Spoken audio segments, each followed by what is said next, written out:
Okay, just quickly closing down those tabs while I try to investigate why my camera keeps forgetting the settings every time I open it, but alas, it's just something that Logitech cameras do apparently.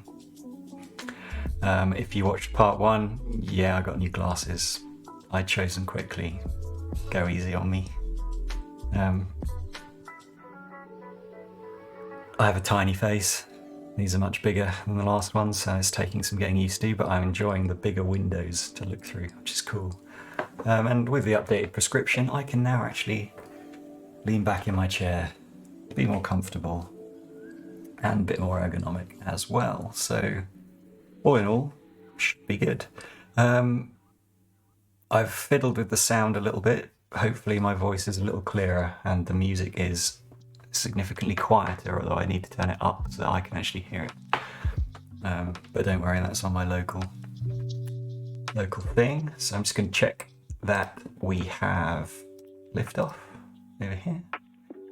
Looks like we're live. If I uncomment that, I should be able to hear myself. Yep. Good to go. Alright. So we started playing with Remix last time. I've got a little while now, an hour or so, to have a little play around. We did the developer blog tutorial, and that was fine. I'm curious what the Jokes app entails. How to use Prisma. So perhaps we'll do that, get Prisma working so that we can create user tables and things like that.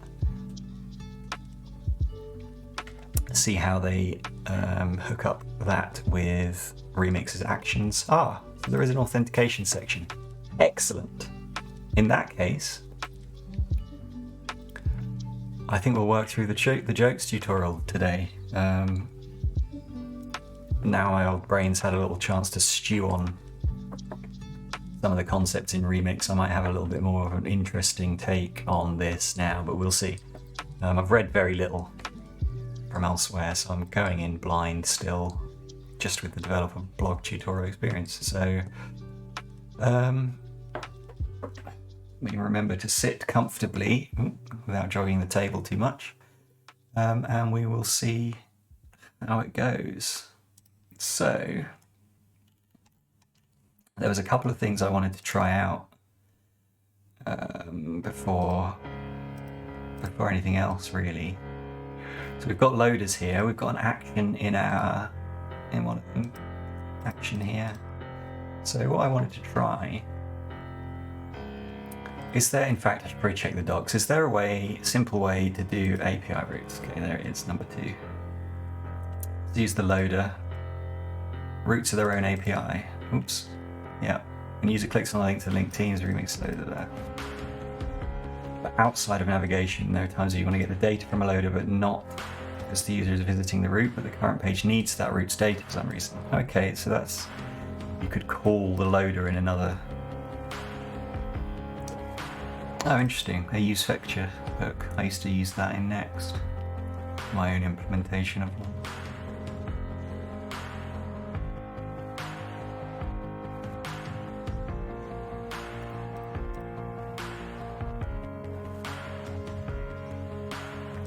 Cities.state equals submitting cities.data. So the fetcher is, okay, that's cool.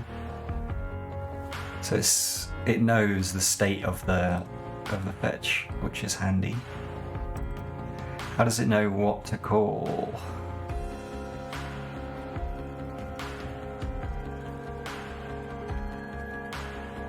It's just calling this route's data from another cached reader, shouldn't I?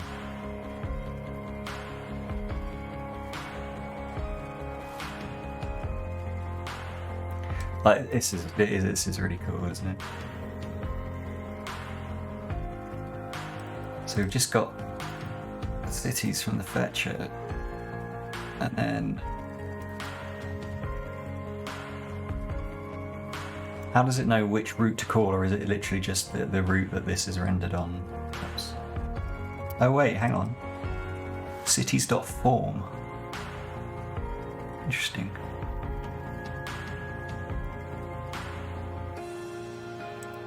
So we've got cities form, cities submit, cities state, cities data.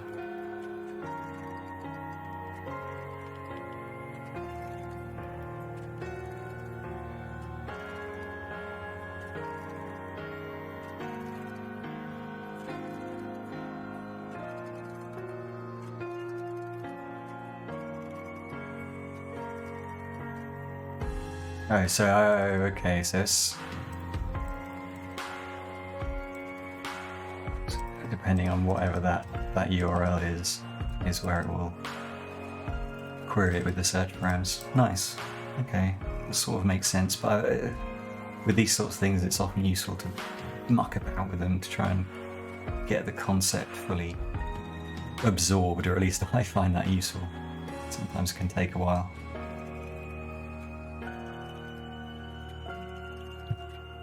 Resource routes, this is like the next API routes, I'm guessing. Oh, okay, so you just return a response from the loader. Perfect. Does not export a default component, is now a general purpose resource route. Called with get, the loader's response is returned. If called with post, put, patch, or delete, the action's response is returned. Cool. So effectively you make an API route in Remix by just having a loader and an action, which sounds pretty good.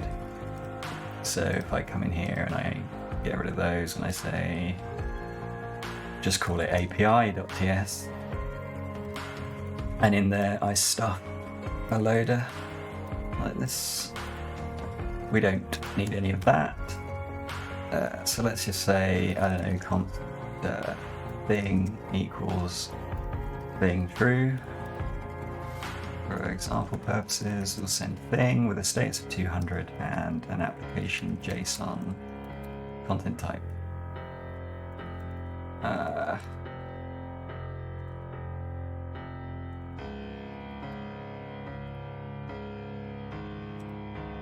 What was that expect? Body in it, null or undefined. Okay. What does this function return? Okay, I will. Loader, get report, params, param ID. What's that complaining about? Oh, because it's not used. Or is it? And because it's any. But there's no parameters listed. No types here. I mean, it's a .js file, so I guess that's why. Oh, okay, here's the... No, that's not right either.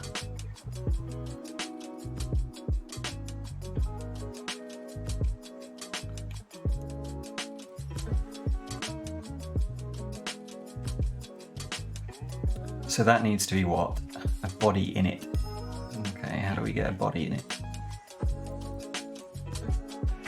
Not mentioned. Interesting.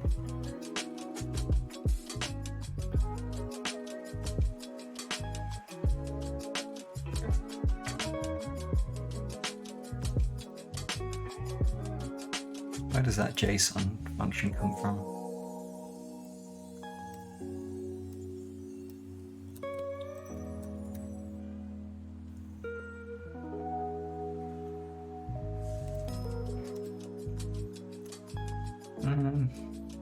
Okay, so it's sort of useful, but sort of leaves me a bit in the lurch without the details of the other pieces.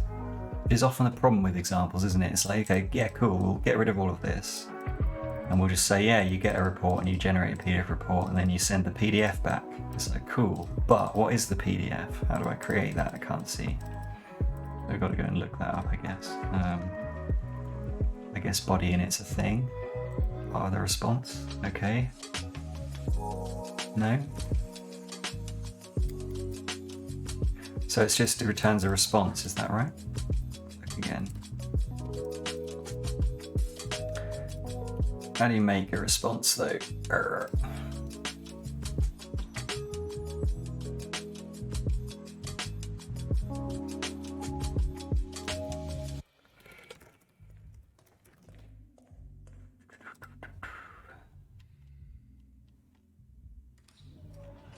New response.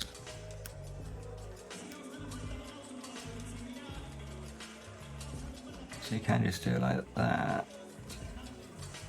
Or if I want something in it.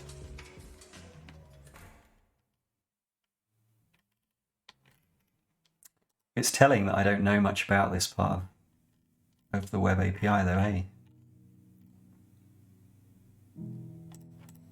Alright, well.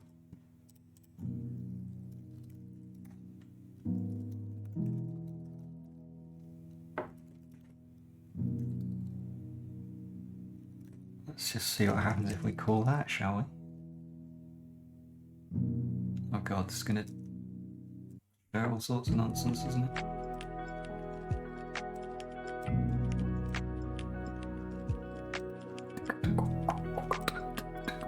Have a new window, please. Thank you very much. Get rid of that one. Oh, I'll just minimize it for now. Cool. Bum, bum, bum, bum. Okay, bad. No. No, come on. What was it? Just API? Yeah.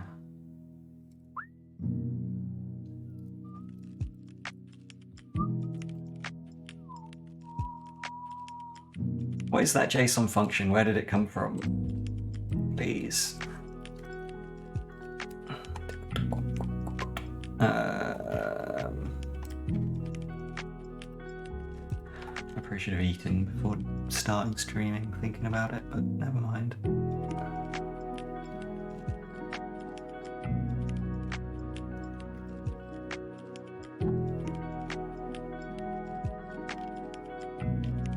Maybe I didn't read it properly.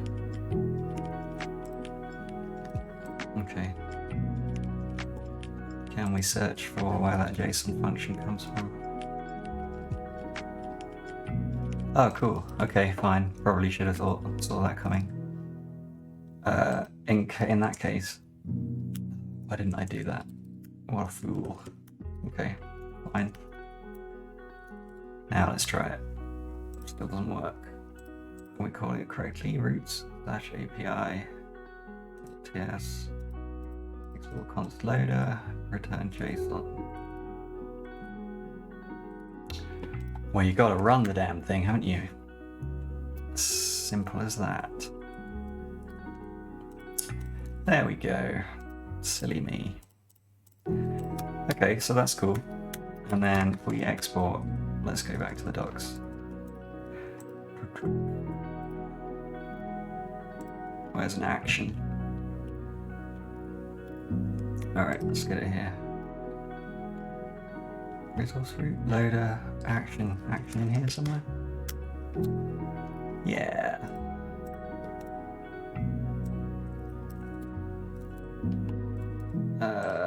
Okay. We don't need that. Re-import, we need action function to be... Oops. Fail. There, like that.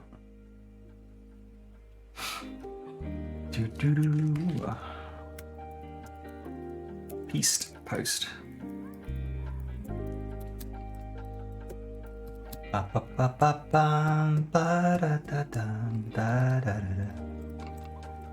Okay, rebuilt. Let's flip that to post. It echoed out the post, didn't return anything. Your action function, please have a value or null. Okay, that's fair enough. So we will return null. And then we'll run it again and we won't receive an error. We just log out the post method. Cool. I mean, you can't argue with that. That's pretty simple, isn't it? And then we can just get rid of that. Request.method. What else do we get? I guess it's just a standard request object, so that's cool.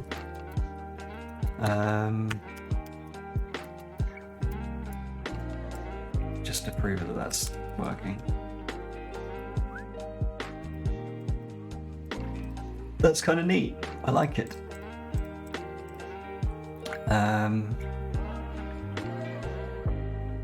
It's just really simple, isn't it? You don't have to go and put your roots in a proper folder called API like next. You can just what do we want, and then just by the exports, it knows what to do with it, which is pretty neat.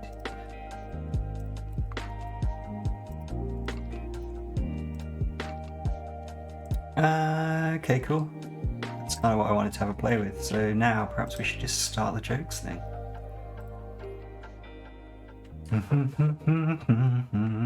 Okay, you can follow on Code Sandbox, or you can set up things like this.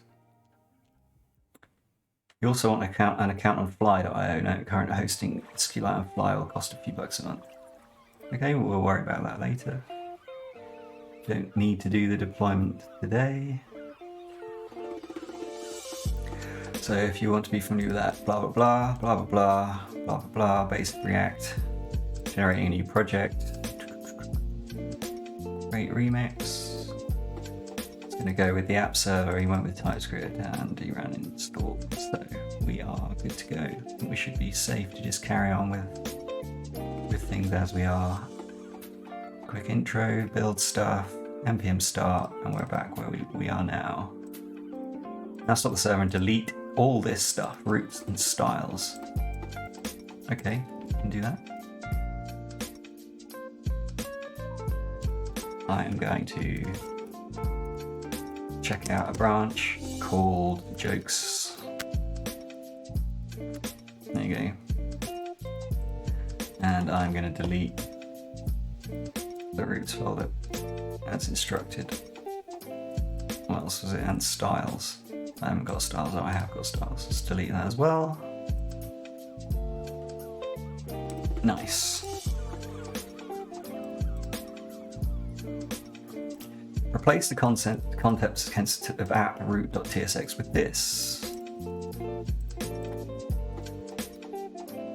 which is probably fairly similar. Got already, right? The title. Do I even want to change it?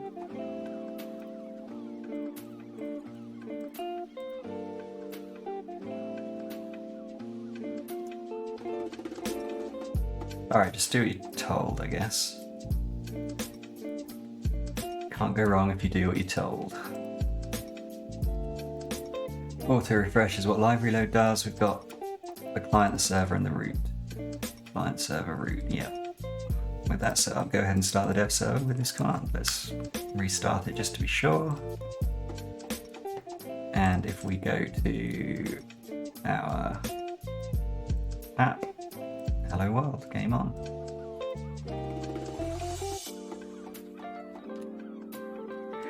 So the first thing we want to do is get our routing structure set up. Here are all the routes our app's going to have. So the root homepage, jokes with the joke ID, jokes, new creation form, and a login. Perfect. Program it to create routes via the remix config.js, but in the more common way to create the routes through the file system. This is called file-based routing.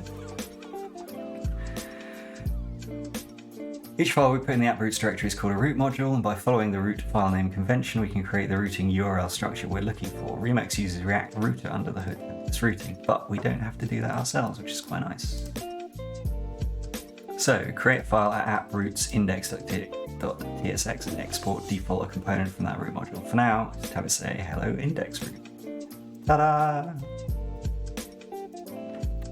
Okay, so app roots index.tsx, and there we go, hello index root. Okay, and then I guess we're going to go over to our parent-child relationship of roots, blah, blah, blah, blah, blah. The app roots index is a child of the app root.tsx root. In nested routing, parents are responsible for laying out their children. Update the app root.tsx to addition children. You'll do this with the outlet component from Remix. So let's have a look. Okay, and then where does it render? Okay, above the live reload thing. Perfect. So here we will have outlet. And that should give us our index root. It does. Perfect.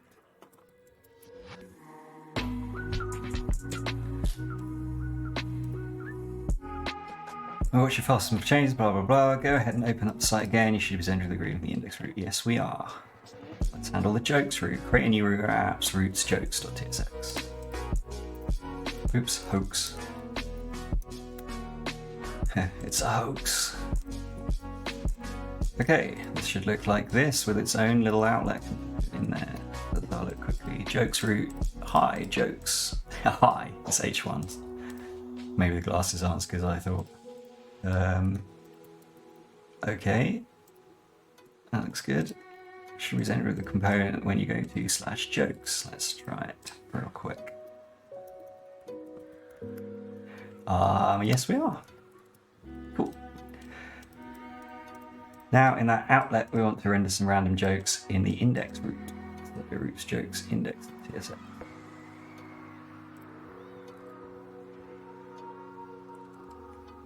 Okay, yeah, this was the structure I was trying to do in the previous one, wasn't it? Index.tsx. All right. Yeah. Here's a random joke.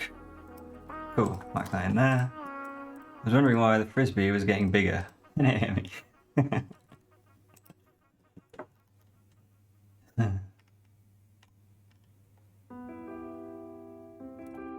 Let's go and have a quick check, like it says. Yes, it does work.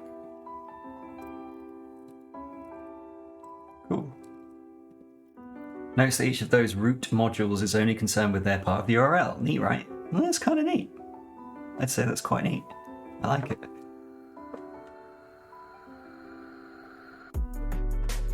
Next, let's handle the jokes / new root. I bet you can figure out how to do that. Remember, we're going to allow people to create jokes on this page, so you'll need to render a form with name and content fields. Yep. And we're not going to type that out, so we're just going to come over here, and we're going to go there, and we're going to go new.tsx, and we're going to paste it in. And then we're going to go and have a quick look if it works. / new. Oops. It does. Parameterized root. Soon we'll add a database that stores our jokes by an ID, so let's add one more root that's a little more unique. A parameterized root. Here, the parameter joke ID can be anything, and we can look up the part of the URL up in the database to display the right joke. To make a parameterized root, we use the $character in the file name. Read more about the convention here. So get this, it sounds very similar to Next.js. We saw it in the last tutorial, so I think we are good to go. So we need to make our joke ID $jokeid.tsx file. Whoops. $jokeid.tsx file.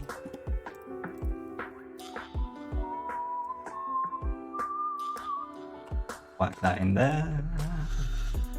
Wait, that's not the right one, is it? Oh, it is. Oh, okay, of course, because it's just a single joke. Yeah, that makes sense. So now going to joke / anything you want should display what you just created in addition to our root. Let's just confirm that that indeed works. 1, 2, 3. Yes. Great, we've got our primary roots all set up. Yes, we do. Perfect. Get CS on the page, we've used Ring Star plus Star Remix applications as well, but Remix makes it much easier than throwing link tags all over the place. Remix, with the power of its nested routing, supports CSS and allows you to associate links to roots. When the root is active, the link is on the page and the CSS applies. When the root is not active, the user navigates away, the link tag is removed, and the CSS no longer applies. Excuse me, you do this by exporting a links function in your root module.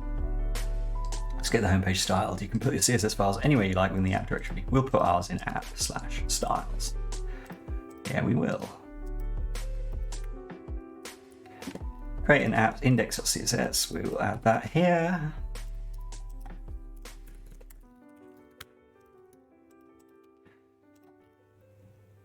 Now update the app index to import that CSS file. Let's have a look. Okay, so we want all 3 of those, in fact. Which one is it that you want to update? Roots index. Roots index. No, that one. There. So above our hello roots index, we've now got our index.css imported, and we've referenced it as a link at the top of pages that include this module. That sounds pretty nifty.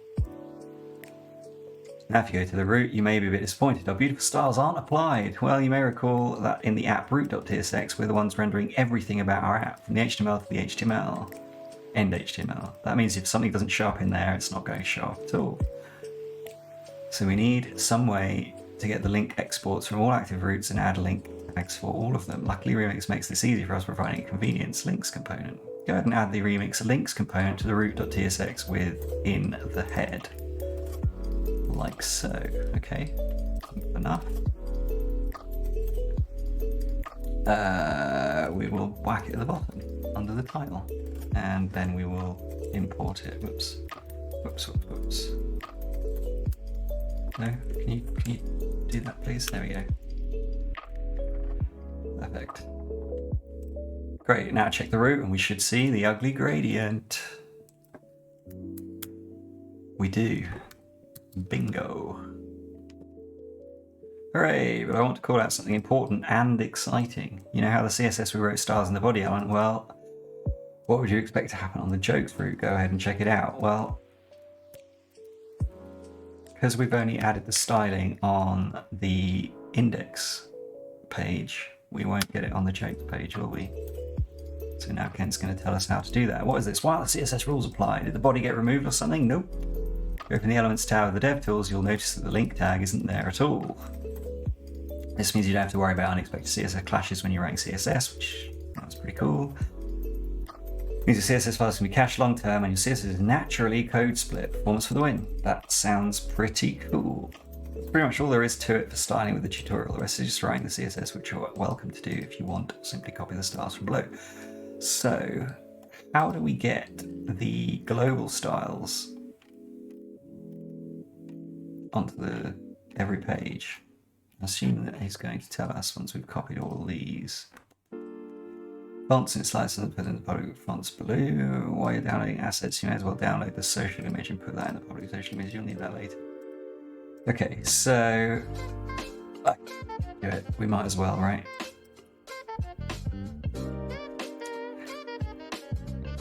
Wow, loads of stuff in here. Okay, what's the file name? This is stylesglobal.css. Boom. One down. And then we want to collapse that. What's that? No, oh, it's there. Global large and global medium. Okay. What's going on here?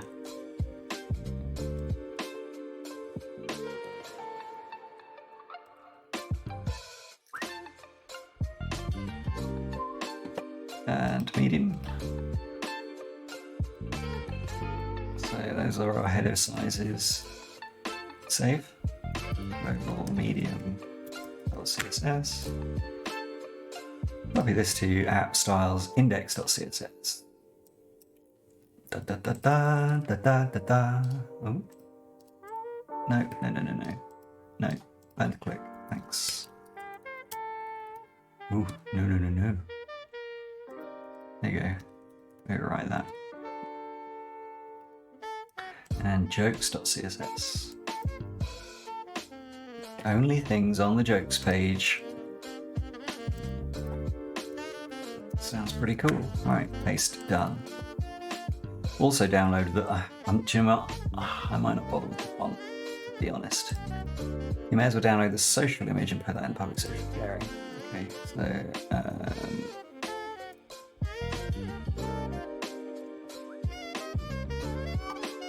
okay, I'm gonna save as, and I'm probably gonna drag this off screen so I don't put everything up for all to see. Let's see, where is it? Remix app. Where am I gonna put it, Ken? I'm gonna put it for now in the public folder. Cool. Oh, that was the right place. Awesome. Add the links export to approot.tsx and approot jokes to bring in some CSS to make the page look nice. Each will have its own CSS file. You can look at the CSS and add some structure to your JSS elements to make it look more appealing. I'm going to add some links too. Okay, let's see. I'm guessing, yeah.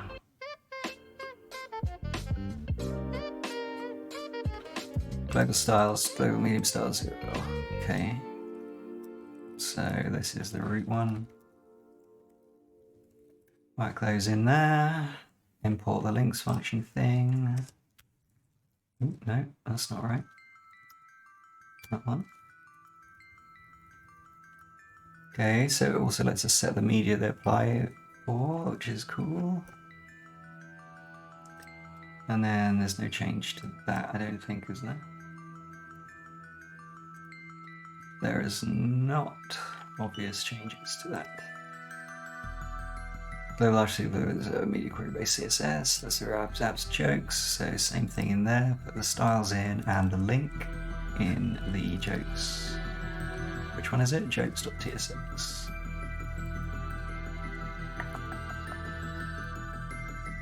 like that. And then we will go to the end. And we'll go to the end, the next end, the next end, the next end. Ah, too many. Import the links function type.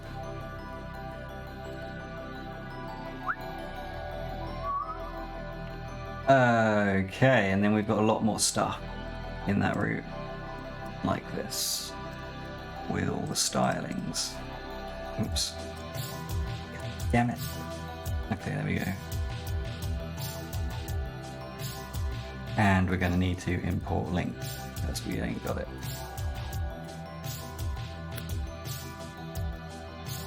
Bingo. Let's also add a link to the jokes from the homepage and follow some of the class names in the CSS. Let's make the homepage look nice.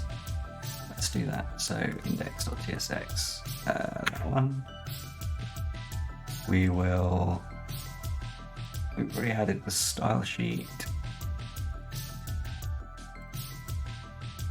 Yeah, and we just want to add these. And import link as well.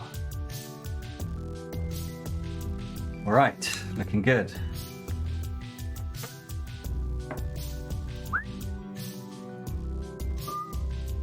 That looks all right, doesn't it?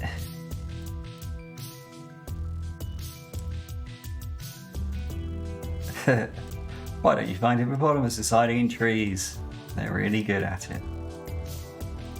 Horrific. Horrific. Cool. Obviously this won't do anything yet because we haven't set up any actions. But that's pretty good. Okay, so we're nearly getting off halfway. Most of that was just doing CSS. So work through the rest of your tutorial. You may want to check the class names in those CSS files so you can take full advantage of that CSS. One quick note about CSS.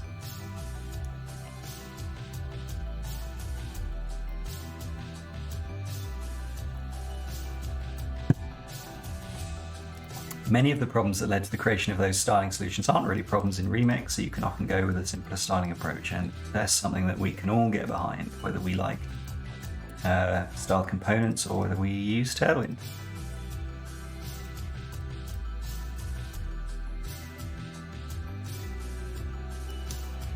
Using the browser platform for caching and loading and unloading. Perfect. Right, now we're on to Prisma, so I'm going to commit now and say add that and set up primary routes and add styling.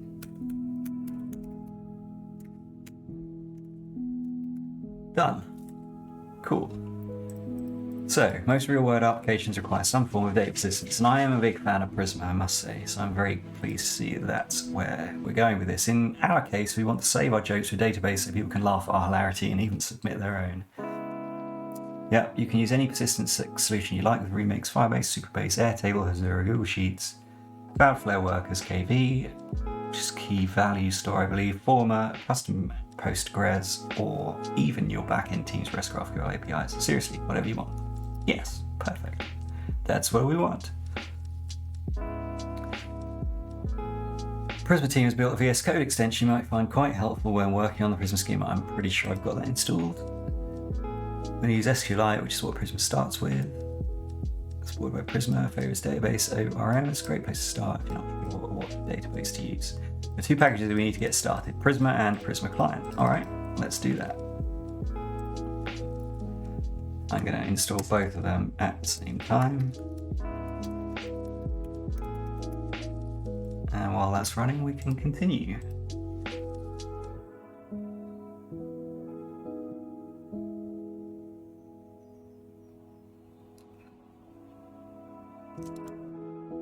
Okay, so next up, we are going to initialize Prisma with SQLite.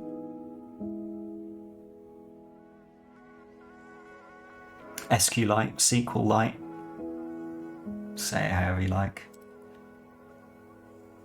Prisma schemas are created with Prisma, blah, blah, blah. Okay, so if you're not familiar with Prisma, this should be pretty cool, but I'm assuming that that's just going to work. Yes, it did. Now you've got Prisma installed, we can start modeling our app data. Because this isn't a Prisma tutorial, I just hand you that, and you can read more about Prisma in the docs. That's fine with me because I like Prisma. So I'm going to get rid of that, paste all of that in there, and here's our joke model. So a joke has a name, content body, and create an updated app dates, and a unique ID. Fairly straightforward. With that in place, run this. So now we're going to push our new database schema model into a SQLite database called dev.db created in the root of the project. Oh no, in the Prisma folder called dev.db right here. So that's pretty nifty. I like it. That's nice and easy. Yeah, so the cool thing here is the Prisma client was generated. So from this joke model, Prisma generates the database schema, sets the database tables according to the types set here, and then it generates a JavaScript or TypeScript. In fact, it's TypeScript is fully typed client library to interface or interact with that database, which is bloody cool. Which I'm guessing is exactly what this does. Yes, Prisma's TypeScript types. Let's add that prisma.dev to our git ignore. That's a good point. We don't want it. Getting committed. No.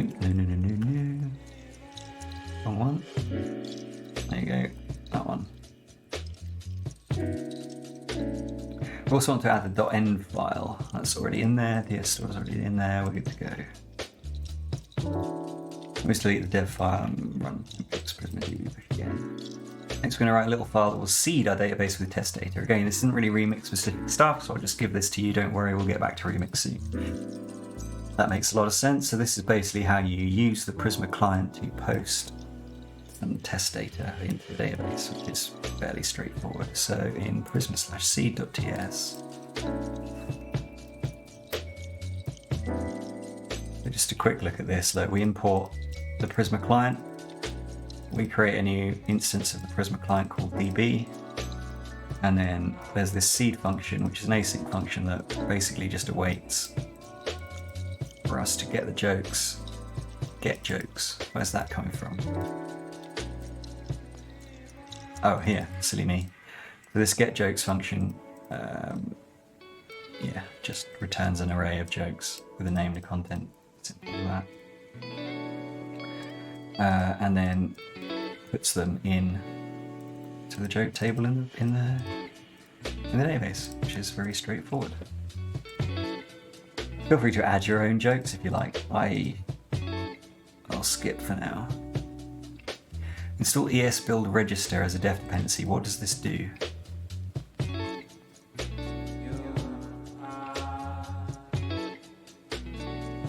What is esbuild register?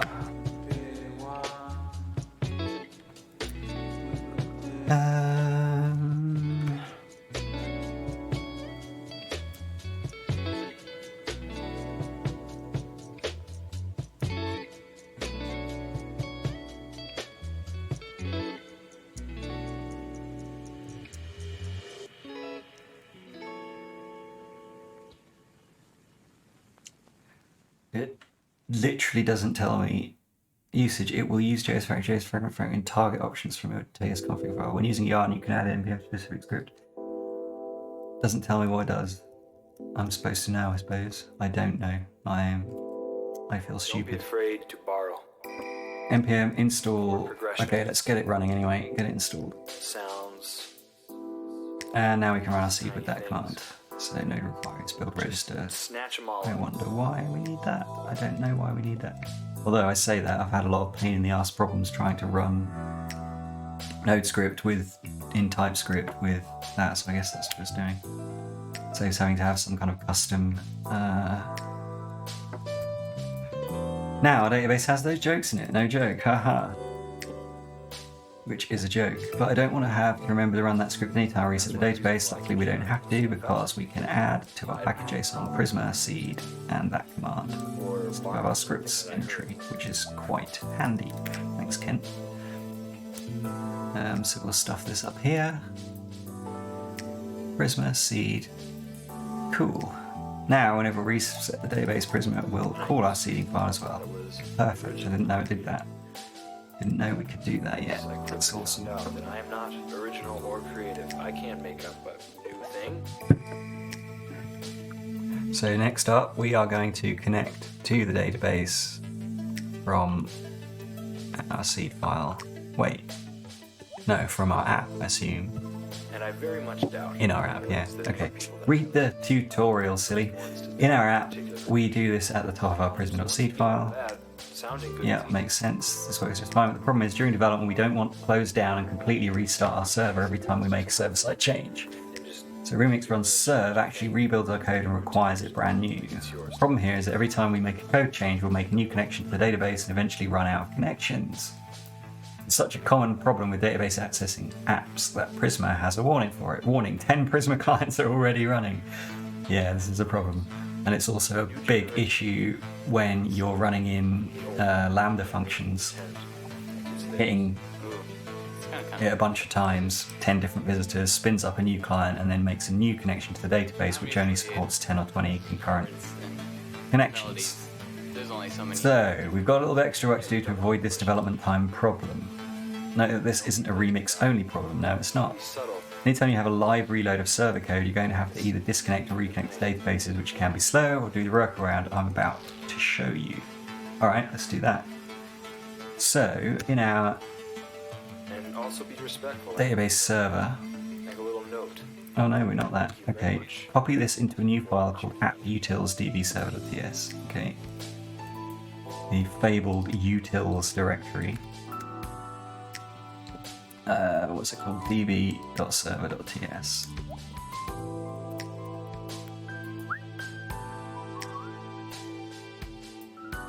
I'm going to copy it because it looks a bit annoying to type out. Then we'll go through it. So, the db variable declare global variable. Blah, blah, blah. I wonder what this is. Chord progression over and over and over again. Oh, okay, so we're going to, if we're in production, we're just going to connect the database, else if we've got a global database variable on the global object here, we will use that instead. To churn out a lot of songs. Reassign it if we're in our dev environment by the looks of things. So instead of creating a new client every time, we're going to check if we've already made one and put it on the global object. And if we have already got one, we're going to use that. If we haven't, we'll just make a new one, which means that it'll only happen once, despite how many times we restart the server, which makes a lot of sense. I'll leave analysis of this code as an exercise to the reader case. We just did that. One thing that I will call out is the file name convention. The .server part of this file name informs Remix that this code should never end up in the browser. This is optional because Remix does a good job of ensuring server code doesn't end up in the client. Some server-only dependencies are difficult to tree shake, so adding the .server to the file name is a hint to the compiler to not worry about this module or its imports when bundling for the browser. The .server acts as a sort of boundary for the compiler. Makes sense?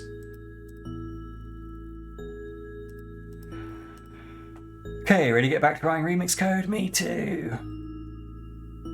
Our goal is to put a list of jokes on the jokes route so we can have a list of links to jokes people can choose from. In Remix, each root module is responsible for getting its own data. So if we want data on the jokes route, then we'll be updating the app routes jokes file. Makes sense. Not the CSS, so... Oh, if I could type, that'd be great. Okay, so I need to zoom in a bit because everything's tiny. We can hide the sidebar for now, and we can shrink that a bit and hide it. It's a bit better, isn't it? So, back to the real business.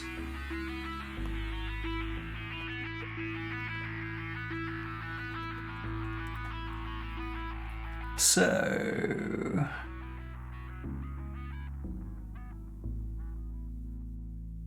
this is just an example, no need to copy paste this.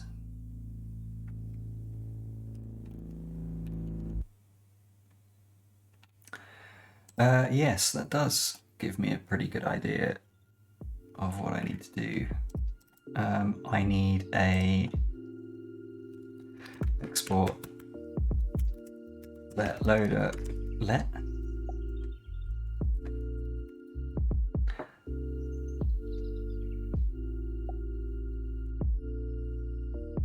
loader function equals async function. Oops.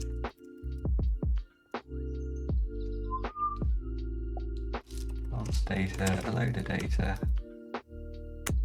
No. No, jokes. Wait, bb dot jokes dot find any.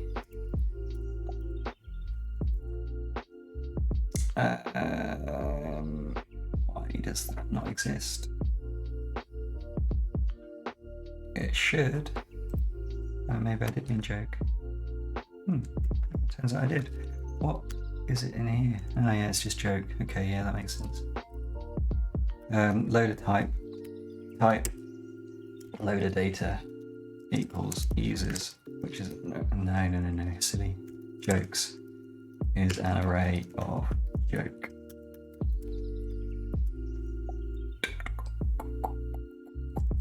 Which we don't have imported, but we can import from the Prisma client like that. But we'll use that underneath both of those. I think that's the correct order. I would do it. Okay, that makes sense. And then we just need to return the data like so.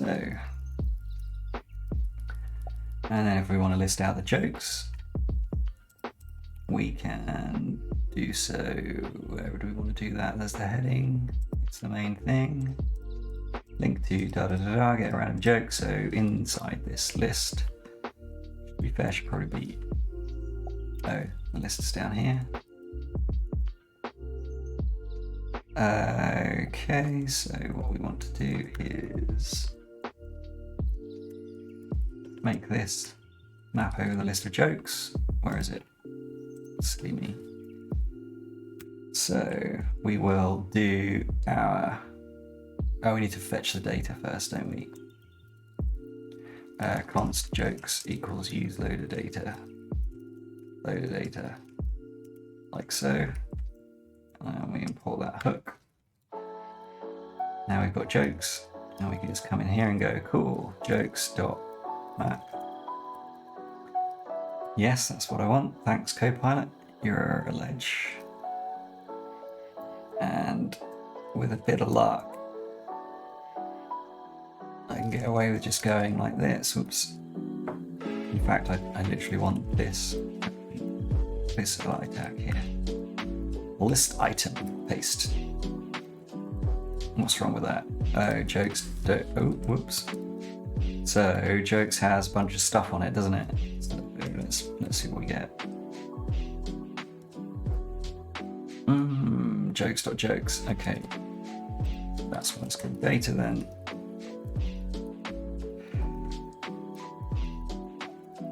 Data.jokes.map. Yeah.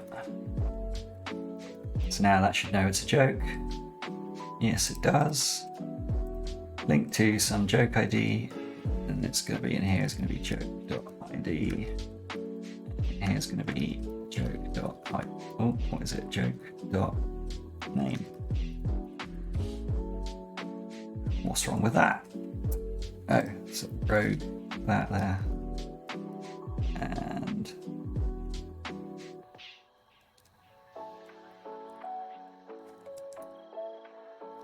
that's fine, isn't it? What's wrong with that?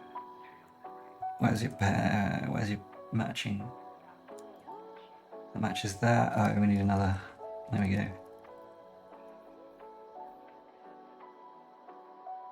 So that looks like it should work.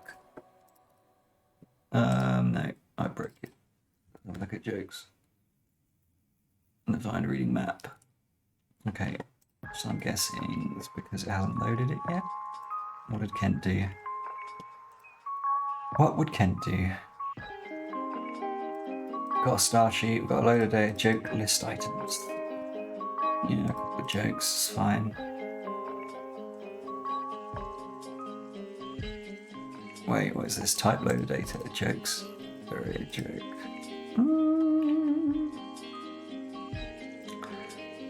Wonder why he's defined that again here. rather than just using the joke. I am not sure. But we'll find out when it doesn't work, I guess.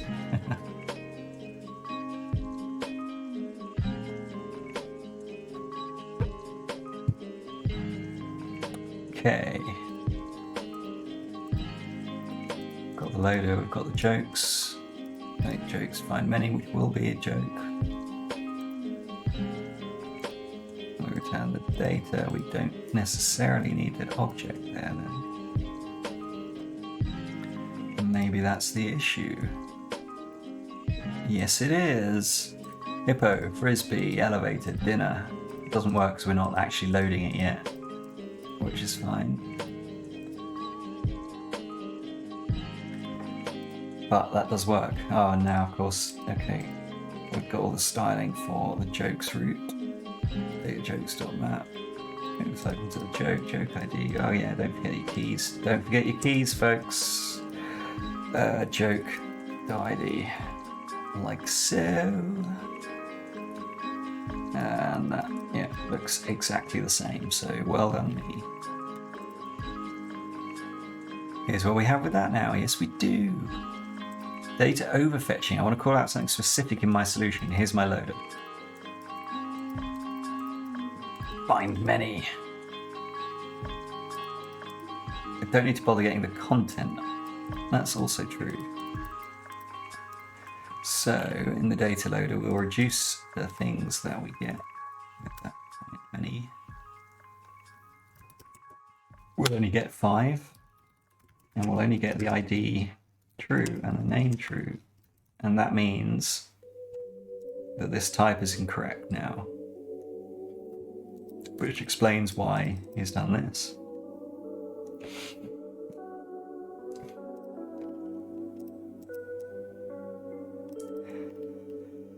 Sweet is regular after all. So the only problem with minimizing that data object is that the type suddenly becomes a lot harder to define. Or you have to define it in 2 places, which can be a bit tedious.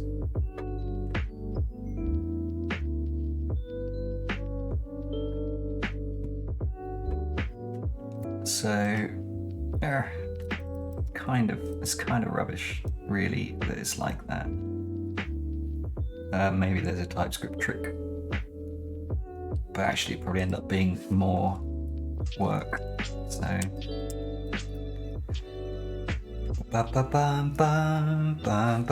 okay, slow the data.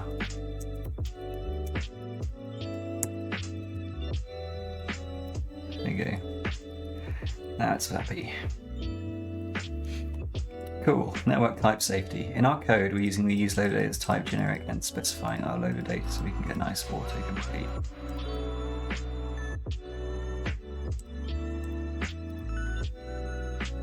Yes, we are. But it's not really getting us type safety because the loader and the use loader are running completely different environments. Yes, indeed. Remix ensures we get what the server sent, but who really knows? Maybe in a fit of rage, your co-worker set up your server to automatically remove references to dogs because they prefer cats. Terrible. So the only way to really be 100% positive the data is correct, you should use assertion functions on the data you get back from user loader data. That's outside the scope of this tutorial, but we're fans of Zod, which can aid in this. Zod is what we were using in Blitz, so that makes a lot of sense. Okay, so assertion functions are basically the same as the invariant, tiny invariant stuff that we were using in the other tutorial, so that makes sense, I guess. Alright, let's not get distracted. Kent's right. This is not necessarily safe. This type here. Yeah.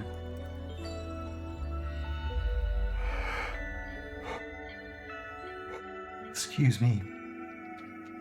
And because we've selected those 2, we can't use the joke type that exists because it won't have all of the stuff the database expects to return here. Or rather, the database won't return everything in the joke type because it's been sanitized. That's okay. Now you know everything you need to continue and connect the joke ID route in app-roots joke ID.tsx. Do except for how to get the parameter technically. We haven't done parameters yet, have we? Not in this tutorial. Cool. Jokes is a quick example of how I can. Oh, literally, I skipped over it. Here's how to do the params.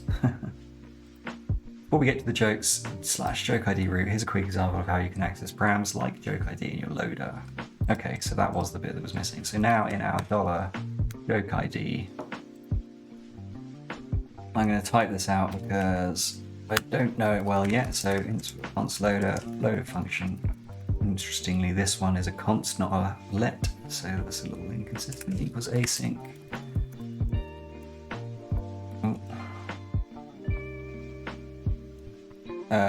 So it will be a function with params argument coming in, and a function with console.log params, like so. I need to import the loader function from Remix. And so now we go back here and go to our app and load this page. I've broken it. Wicked. Return anything from the action, so you need to return something. Excuse me. Return params for now. Cool, and we should see logged out the joke ID, which is a parameter. Nice, we do. We do see that. And here's how you get the joke from Prisma. Joke equals await db joke, find unique where joke ID is at. That makes perfect sense. So with our parameter, we can do const joke equals await db.joke. Oops, we're going to type and look at the autocomplete. It's going to take us through this without even having to really look it up. So if I want to find, I've got find first, find many, find unique, go for unique, and we will pass in where id params id equals params.joke id. We could just go with id, but we've called it joke ID, so let's stick with that for now.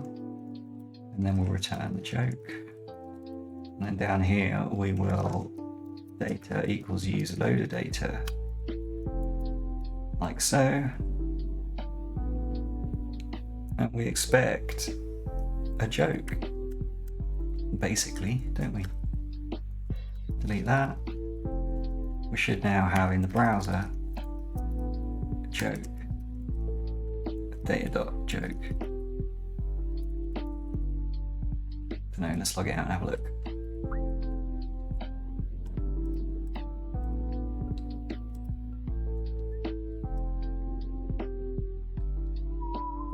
I guess it's probably logging out server side. Yes, it is. Look, here's our joke. And so if we click on dinner, we should get a different joke. We do.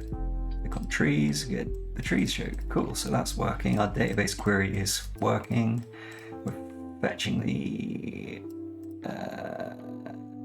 data from the loader in the component, and then we're logging it out. So now we can literally just replace these.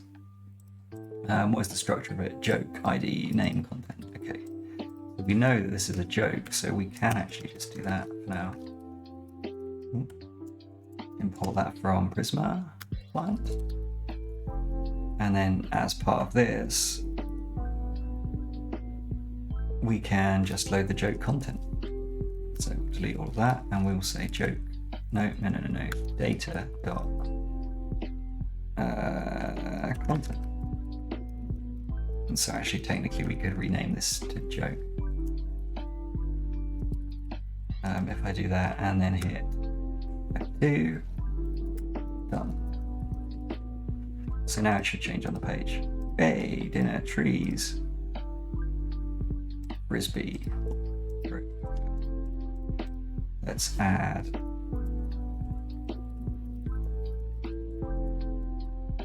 the title of the joke. Skeletons. Why don't skeletons ride roller coasters? They don't have the stomach for it. Shocking. Shocking. And so if we flip back over here and we up this to 10. No. 1, 2, 3, 4, 5, 6. Okay, there's only 7. But still, now we can see them all. My first time using an elevator was an uplifting experience. The second time let me down.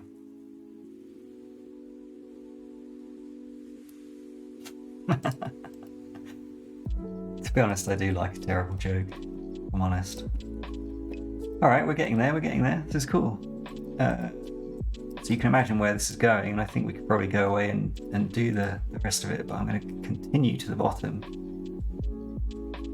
Because occasionally Kent teaches me things which I didn't know, so always enjoy learning new stuff. Now you know everything you need to know to continue and connect the joke ID route. So we've done this, we should have things looking very similar. What's interesting is that I could put type joke there instead. Styling is not included anymore, which is odd. But I guess it's just giving a demo of what we need to do, so that's basically what we've done. Let's add this permalink thing because that sounds like it would be useful to have. We'll stuff that under, no, wrong page. $joke ID under the content. I guess maybe we should put a tag as well. Oops. What am I doing? Need to import link. Oops.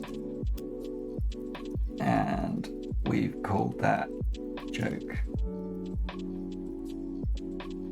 Is that because the loader, he returns it differently? Data loader data equals joke. Okay, so he's wrapped it and given it a flag, but for now I'm just going to leave it simple like this. Maybe there's a good reason to do it like this. I don't know what it is. Cool, so we've done this.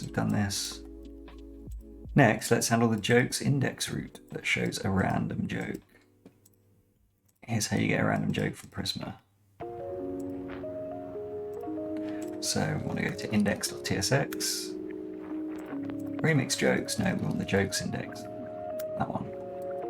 Here's a random joke. So we're going to add a loader to this. Or are we? Yeah, I assume we are going to add a random loader to this. I'm going to go back to the last one and just copy the format so I can remember. Oops. Oh, what have I done? How do I do that? Look, I've got my undo stuck. That's annoying, isn't it? Okay. It doesn't matter because we don't need any of this. No. Seriously. So we've gone in there, we've done that. Didn't I? And then we can't go back again. That's so weird. Okay. Get rid of that. Yes, we need that H1. Thank you, Copilot. What would I do without you? Okay. So we want joke index there. This is why having lots of index.tsx files is a little bit annoying, I find. So, a loader, I've forgotten the syntax for already. Copy this one. In fact, I'm just going to copy the top line. That's all I actually need. There you go. Done. I'm going to return null, because that's how it starts. We're going to import the loader function here. Oh, no, we're not. We're going to do it a second time. There we go. Okay, and then const count equals await dot or the db joke dot count. So that's counting how many jokes there are in the jokes table. Random row number is basic JavaScript. Math function random times the count. And the random joke, I guess, is the first item in an array that is returned from db.joke. Find many, take one, skip random row number. I wonder why it's done that way. And then we will return a random joke like so. you should be able to get the loader working from here. Yeah, I reckon we can. I reckon we're good. So then we go joke equals use loader data. Joke. Import function remix. Import the joke from the database client. And then we should have in here joke.content at good measure joke dot name. Bingo. So now if we nip over here and refresh skeletons, that works. And if we go to the index, we'll load in a random joke. Sweet. Works treat.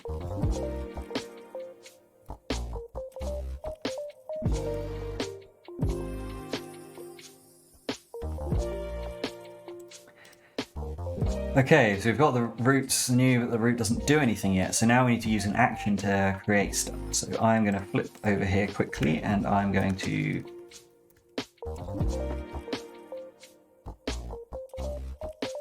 add all of this. Just check that it is sane. Looks sane. Configure Prisma CDB and load list. There you go. Done. Works treat. So mutations, new joke root. We have a new component here, which is exactly the same as this one by the looks of it. Not much there, just a form. What if I told you that you could make that form work with a single export to the root module? Well, you can. Actions are cool, aren't they? Here's the Prisma code you'll need. Create an action in new. If you've got that working, you should be able to create a new joke and be directed to the jokes. So it's a little bit more involved, but I'm going to type it out because I want to basically learn. I don't have to keep copying and pasting every time.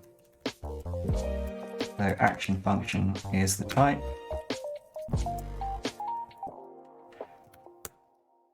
Request is one of the parameters. That's that. Make the function body. Boom. And we will const form equals await request.form data, which is just the standard browser stuff, I guess. And then we get that data. So we do name equals form dot get name, and that'll be the name of the fields in the form. Oops. And then content equals form dot get content. That's exactly what we want, like that. We'll do this TypeScript to make TypeScript happy. We'll explore validation next. Okay, so yeah, for now we'll hard code this. I'm going to copy and paste it, not type it out, to say that the form was wrong, and also to make it so that TypeScript says, hey, you haven't checked that this doesn't exist. We'll grab the fields that we want. If we take this out, I'm guessing that will then cause this to complain. No?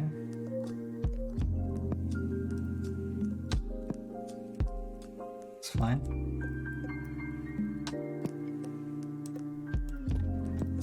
And then we will create a new joke just like that. And Copilot knows right out the gate. Amazing, really. And then we'll return a redirect to the user to go to that very joke ID.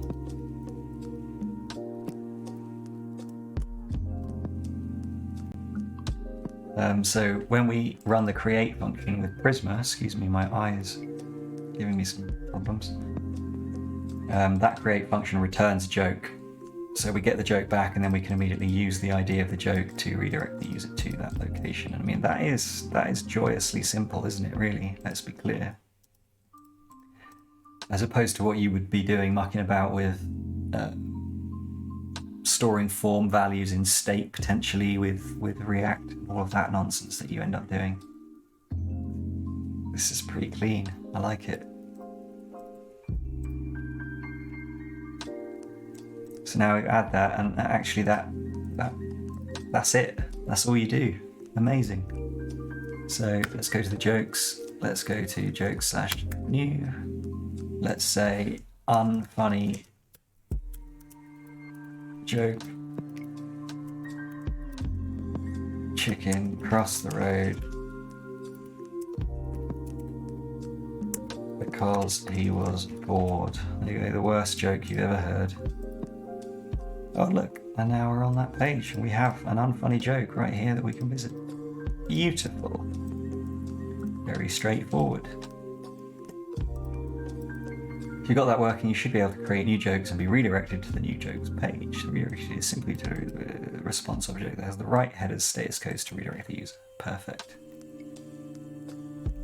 Yep. How cool is that? No use effect or use anything hooks, just a form and an async function to process the submission. Pretty cool. I mean, I agree. I think that's pretty cool.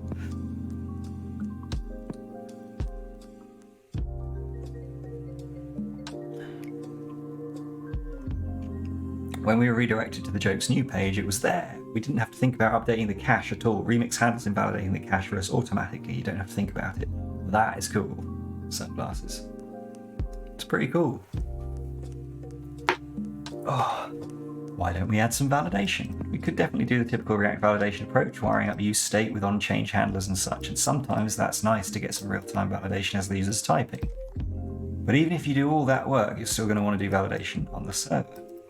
Very true. Before I set you off on this one, there's one more thing you need to know about root module action functions. The return value is expected to be the same as the loader function. A response, or as a convenience, a serializable JavaScript object. Normally, you want to redirect when the action is successful to avoid the annoying confirm resubmission sites you might have seen on some websites. If there's an error, you can return an object with the error messages, and then the component can get those values from use action data.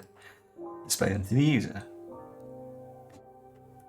You have to rewrite your side projects in Remix. Oh dear, yeah, it's one of those things, isn't it? You don't have to, but you want to now because you're like, wow, this is so simple. This is joyously simple. I don't have to muck about with all of the nonsense for just these basic interactions. You can add them later if you want a better UX, but you don't need to up front, which is joyous. Do this validation server side. So how's he going to do this? Okay, so a couple of simple validation functions here. Let's just whack them in. So all they're doing is checking that the length is long enough. Looks so good, I have to give it a try as well. Hi, yeah, hey, how's it going? Thanks for stopping by again. Yeah, it is joyously good, really, isn't it? Okay, so our action data looks like this now. We haven't used that yet, so let's whack that in here. We've got a bad request function, which is going to return an error. Okay, this is getting a little bit more involved now. That JSON function we learned earlier is an import from Remix itself. And then the request comes in. Form, name, content. Okay, so we check the type of the name, and instead of just simply throwing an error, we return the error to the client. Bad request. So instead of this, we do this. And then we are going to see if there are any field errors.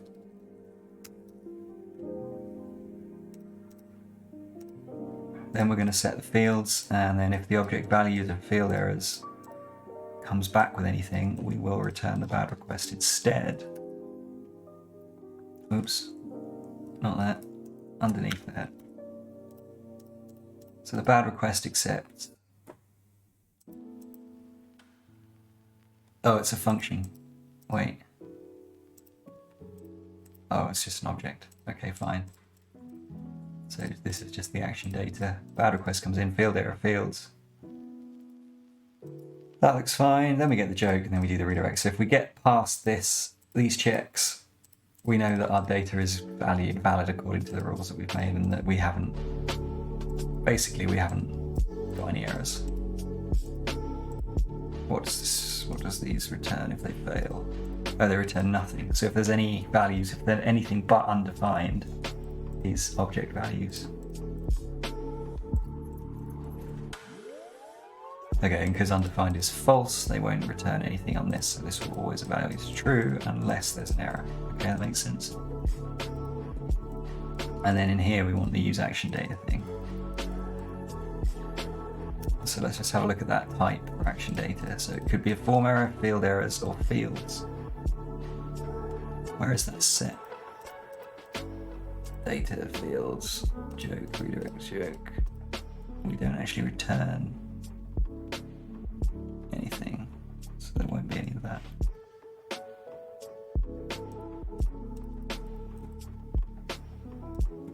Okay, so what do we do down here? Add your own hilarious joke. Okay, so we need to import that. And then in our label for our name, we've got input type text and name this name, and then we are going to do this ARIA invalid check.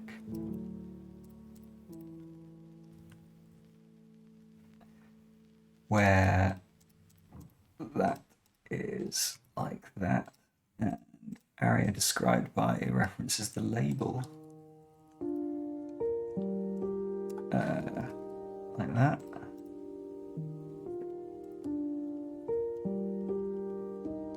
Okay, that makes sense. And then field errors underneath the fields.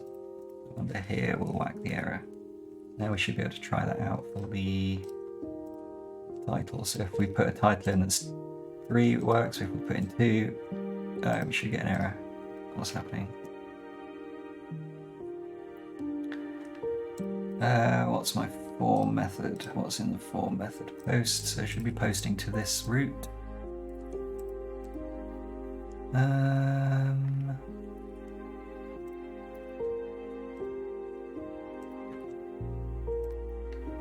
Test. Did it? Yeah, there. Okay, what were the validation rules? Let's check.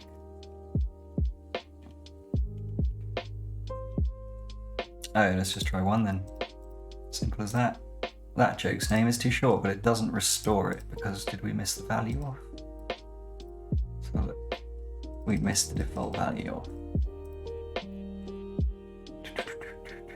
So put that under there, and now it's back. So if I put in a 1,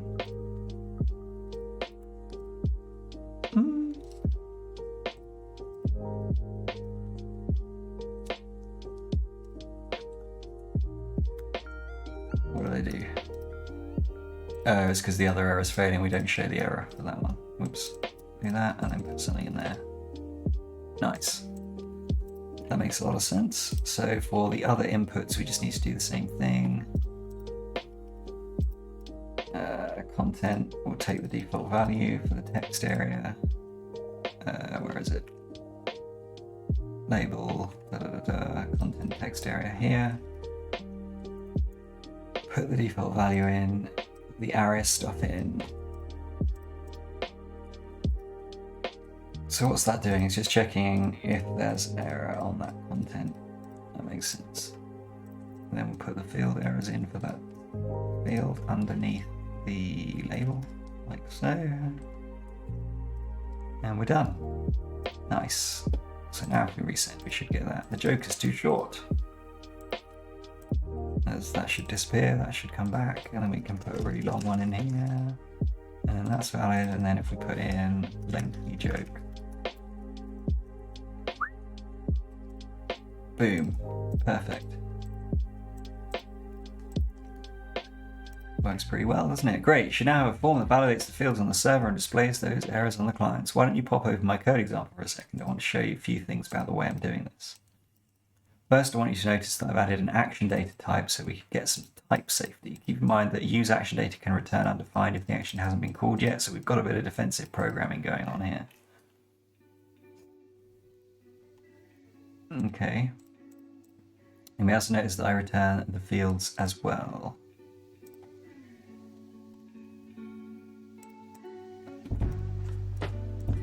This is so that the form can be re-rendered with the values from the server in the event that JavaScript fails to load for some reason.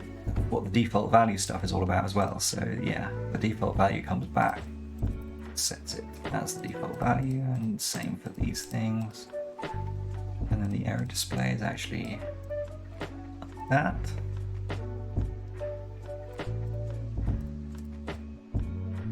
Yeah, I think that makes sense.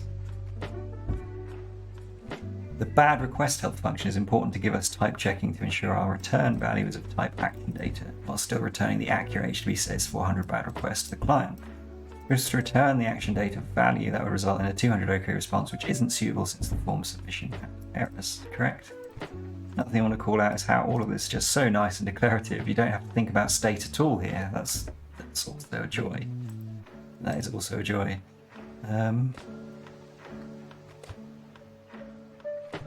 Your action gets some data, you process it and return a value. The component consumes the action data and returns based on that value. No managing state, no thinking about race conditions, nothing. It's pretty cool.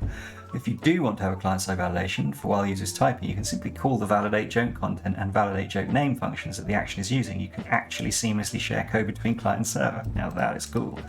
That is cool because actually you could easily hook up state here, put an on-change event on the text area or on the input, and then just check the input against the validation functions that you've got up here. And then update some error state, client-side error state that says, oh, no, not good, not going to work. Which is cool. Doing that without repeating yourself might be tricky, but I don't know exactly. But, you know, I'm sure there's ways around that. It's pretty neat, right? Pretty neat. Okay, so we're on the last third of the tutorial now.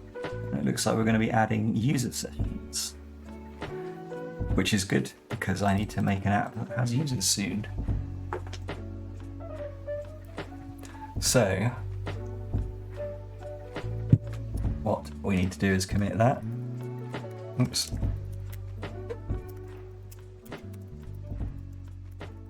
Add ability to make a bad joke.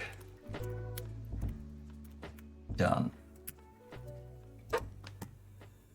Let's start by showing our updated schema.prisma file. Go ahead and update your prisma.schema file to look like this. Schema.prisma. I always get that wrong way around. So we've got the joke, which we should still have. Oh, but now the jokes will be associated with the user. I feel like Remix is going to ruin your spare time.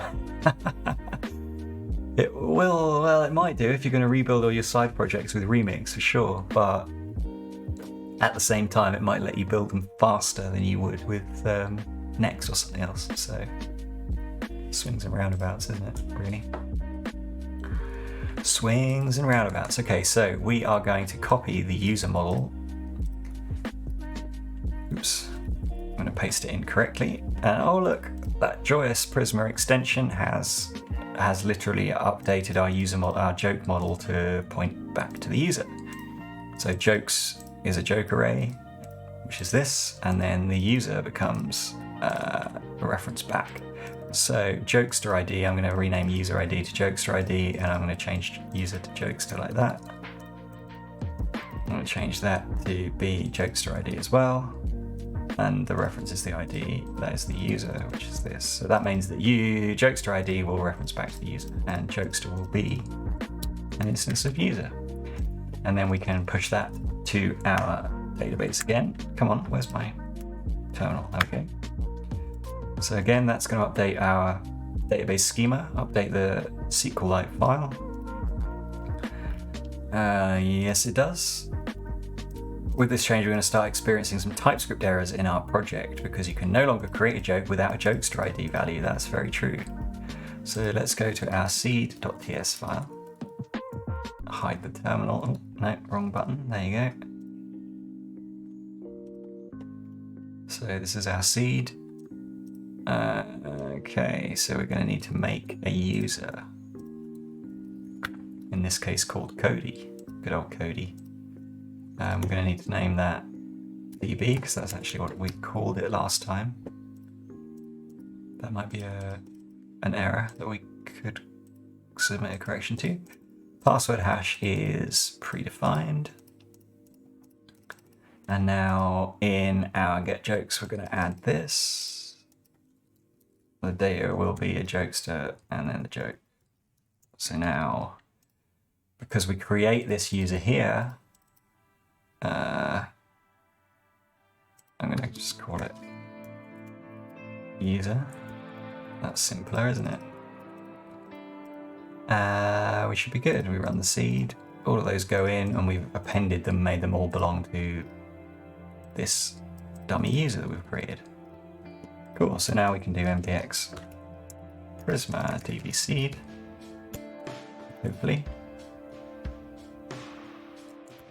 The seed has been run.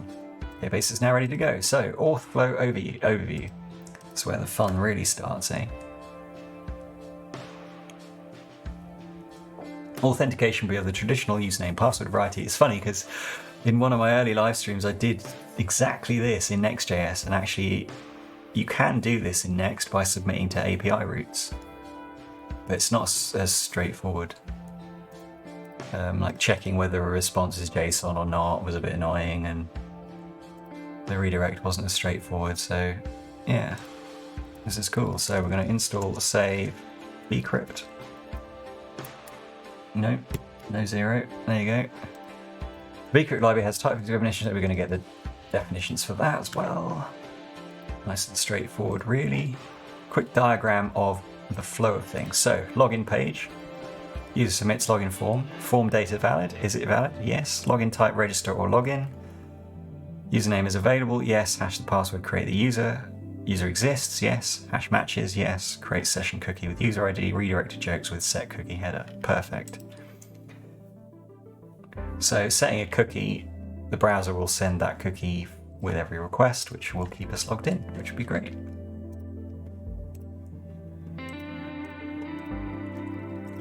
So, is that written out? Yeah, makes sense. Build the login form. All right, enough high-level stuff. Let's start writing some remix code. We're going to create a login page. We've got some CSS for you to use on that page.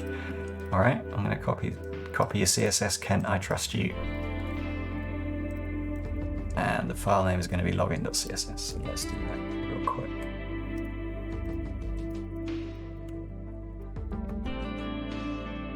All right, that's done.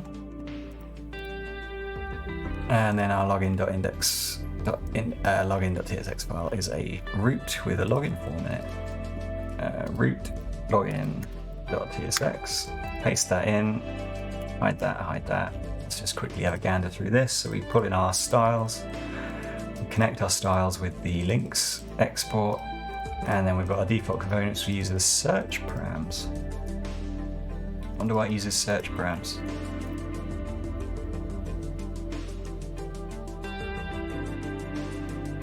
Don't know. I guess we'll find out in a minute. Search params get redirect to. Search params is just query string params, right? Why is it called search params? We'll find out. I'm sure. Simple login stuff. Blah blah blah blah blah. Nothing about errors yet, so we'll just carry on. Should look something like this. All right, let's go there. Let's go and have a look.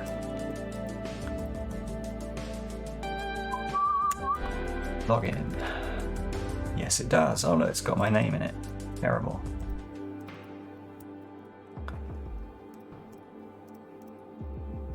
Notice in my solution, I'm using use search params to get the redirect to query parameter and putting that in a hidden input. Wait. In my solution, I'm using search params to get the redirect to query and parameter and put that in the hidden output. So look. Okay, so there's a hidden input called redirect to, which is going to be, I guess, where we came from. So when we get sent to the login page, we'll add a redirect to query string, which we'll pick up in our server and do a redirect, I guess, once we've validated the user's logged in. Makes a lot of sense. Okay, fill in as much as you can, validation stuff. Great, we've got the UI looking nice, it has some logic. This will be very similar to the sort of thing we did in jokes new route. Fill in as much as you can, validation stuff, and we'll just leave comments for the parts of the logic we don't have implemented, like actually registering and logging in. So we have just done all of this, so we know roughly what we've got to do. We've got the links, we've got the validation for the username and password, 2 functions to simply do that.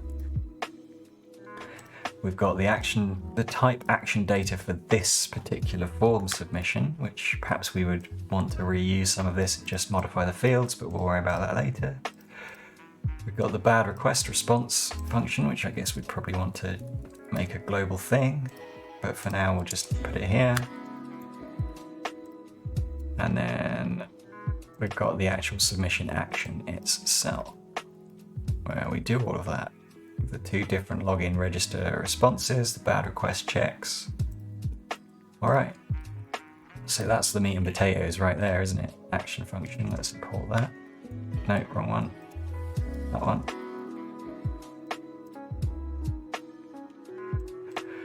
So we get the login type, which is register or login. We get the username, the password. We get the redirect. If there isn't a redirect, we just send you to /jokes, perfect. Check the type of those. If any of them fails, there's a bad request.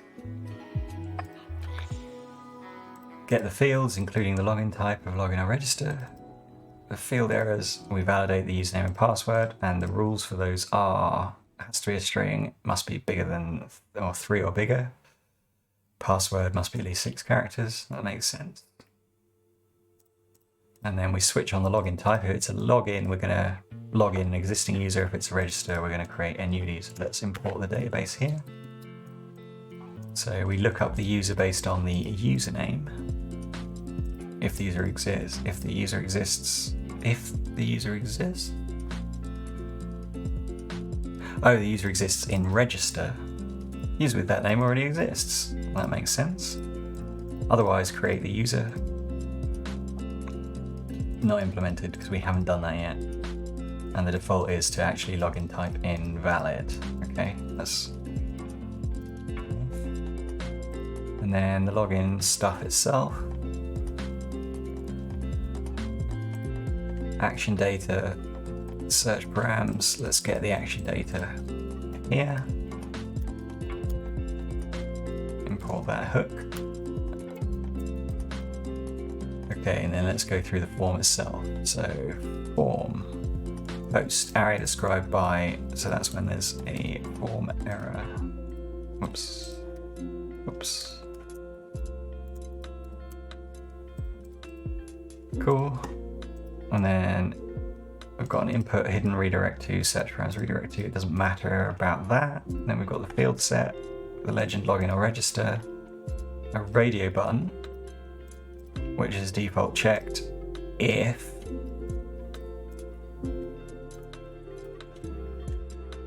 login type is login, but not if it's not. And that ends that one, and then I guess we do exactly the same for register, but in reverse. Radio login type register default checked like that.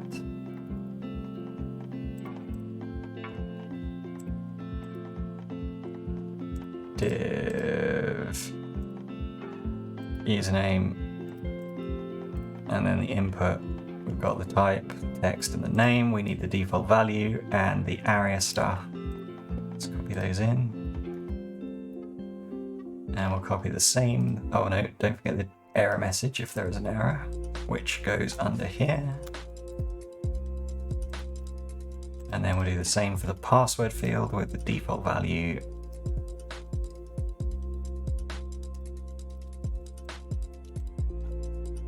Oops, like so. And we'll get the ARIA invalid described by staff as well. Paste those in here. Perfect, and grab the error stuff for the password field. Whack that in there as well. It's exactly the same as the last form. And then if there's a bigger message after here above the submit button, we'll put that in as well. Submit, and then the links we've done. So now we should be able to try and fail at logging in. Let's see. You not put my... Not implemented. Perfect. Looking good. Okay, cool.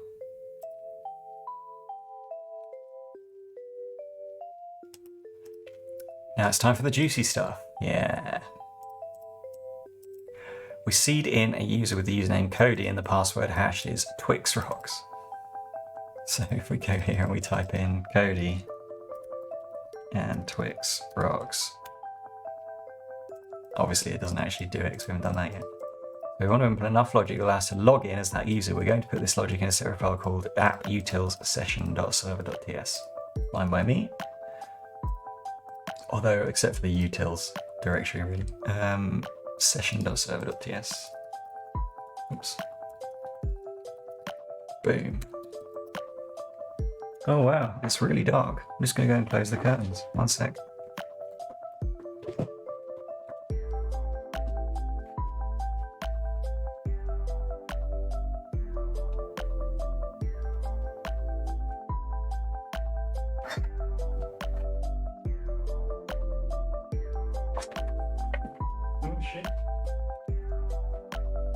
Okay. Cool. It's got really dark. I mean, it's 4:30 and sunsets at like 3:30 these days, so that's unsurprising, but how long have we been doing this? What's the time? Hour and 37 minutes. Okay, so let's see if we can wrap this up in 2 hours again, like we did the last one. Should be doable, I reckon.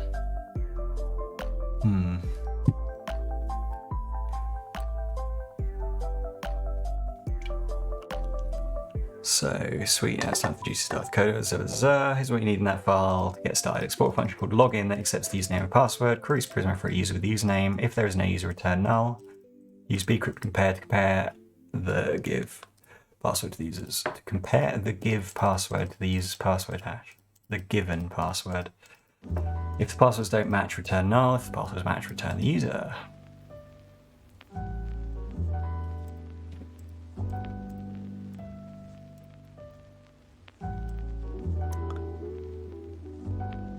Session.server.ts. So we import bcrypt. Oops, no we don't. Not like that, we don't. Get the server. We've got the type of the login form. And we've got a login function which accepts the username and a password, which are the values of the login form. The user, try to find unique where the username matches. If there's no user, return null. If it is the correct password, we do the bcrypt compare of the password and the user.password hash. If it's not the correct password, we return null. We failed to log in, it's not the right password. That's an error. Return the user. Great, with that in place, now we can update app roots.login. Whoops. No, let's type. Yeah, no, yeah. To use it, and the using it will do this section. Yeah, makes sense. So up here in our login section, above the bad request, we log in to get the user. So under login, we want to const the user's await login user and password, and that's calling our function that we just wrote.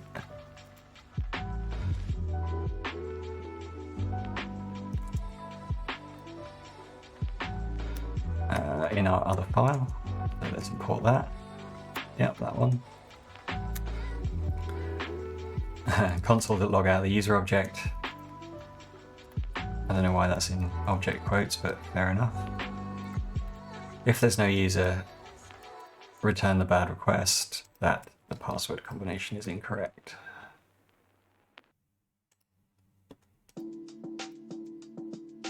If there is a user, create the session under here, otherwise it's a bad request overall. So now we can come in over here, we can hit resend. Oh no, it failed. Read properties of undefined, reading find unique.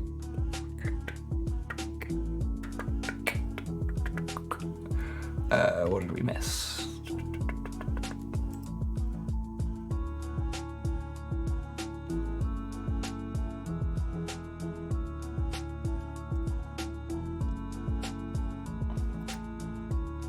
Try again. Cannot read properties of undefined reading find unique.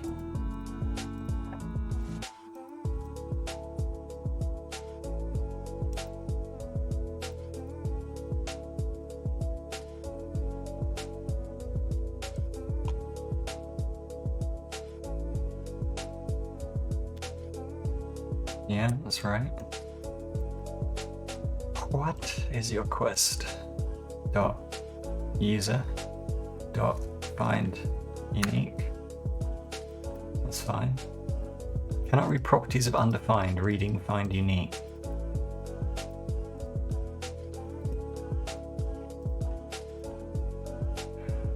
What am I missing? There was an error running the action for re-logging. Cannot read properties of undefined reading find unique.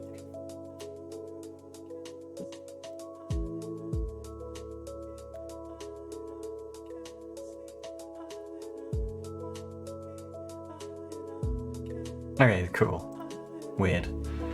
So now we're getting back this user is null, and if we put in, what was it, Cody with an I, and the password Twix rocks, we still failed. What was the user? Seed, in the seed, in the seed.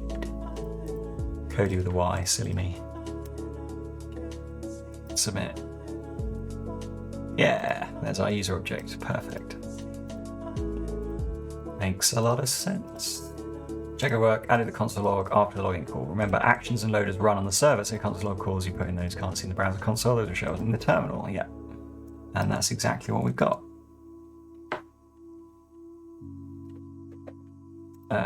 Cool. Right, so... Oh yeah, forgot we can look in the Prisma Studio. Let's just demo this because it's cool. And then I must run to the bathroom quickly. So apparently we've now got 17 jokes. You can see those all here. Well, it's just another reason why Prisma is amazing. And the user, there's Cody with his hashed password. Perfecto. Nice. All right, so we don't need that anymore. We can flip back over here. We can kill that. We can run our dev server again. We don't need that. We don't need that. We don't need that right now either. We're going to do this in Atlas Server. Remix has built-in abstraction to help us with managing several types of storage mechanisms for sessions. Here are the docs. We'll be using create cookie session storage as it's the simplest and scales quite well. Write a create user session function in app.utils.session.server.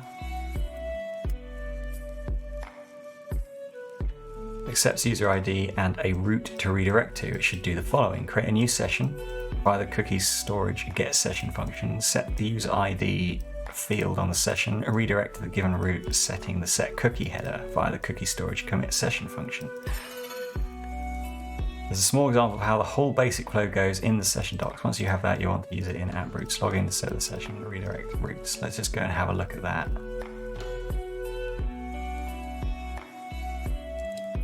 So, create a new session via the cookie storage session get session function.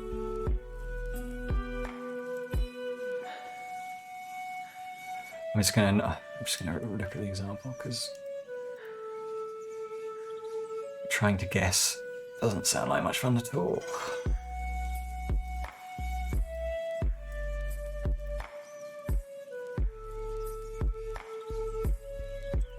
Okay, so we need to put a session secret in our environment file once we put this in. No? Where's .env? We got a .env file? I'm sure we had a .env file. Yeah, there. So session secret equals secret. Yeah, perfect. Crack that. Cool. And then our storage becomes create a cookie session. storage. Okay. We're doing this in our login function or outside of it? We're doing this outside of it, I think. Yeah.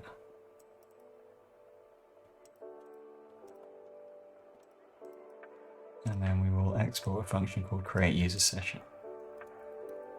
It uses all of the above and does a redirect.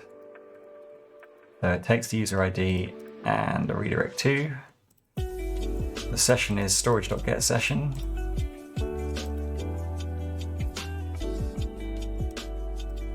We set the session, the user ID, set the user ID on the session, and then we return a redirect with a header that has the set cookie header, which will set the cookie in the browser, and we commit the session.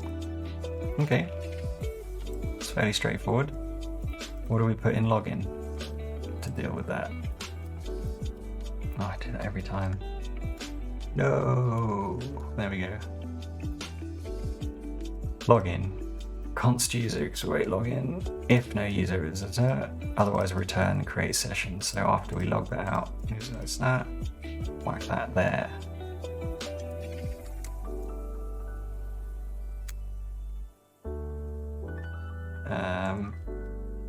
And then we don't need that. We can get rid of that.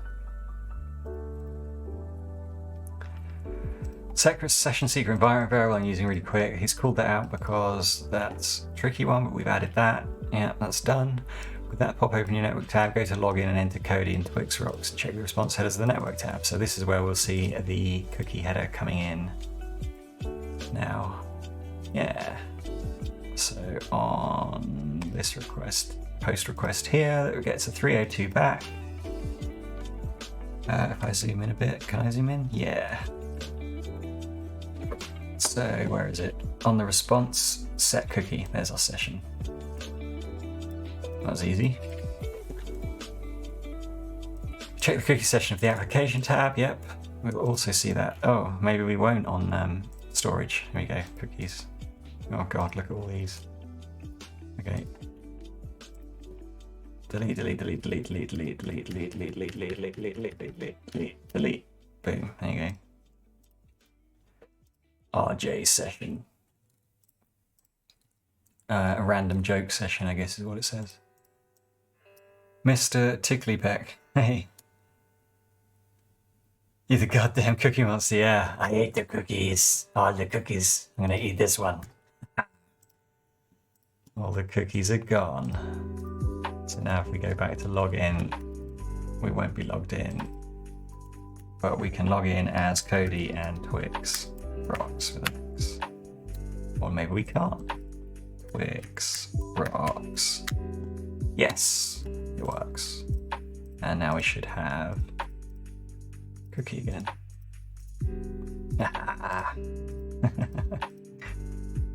Ate all the cookies. I ate all the cookies. Cool, we're nearly done. We must be nearly done. Oh, we are. No, wait, not quite. What happened here? Okay, cool. Oh, there's an optimistic UI bit as well. Okay, back up, back up, back up. What did I do? Where all that?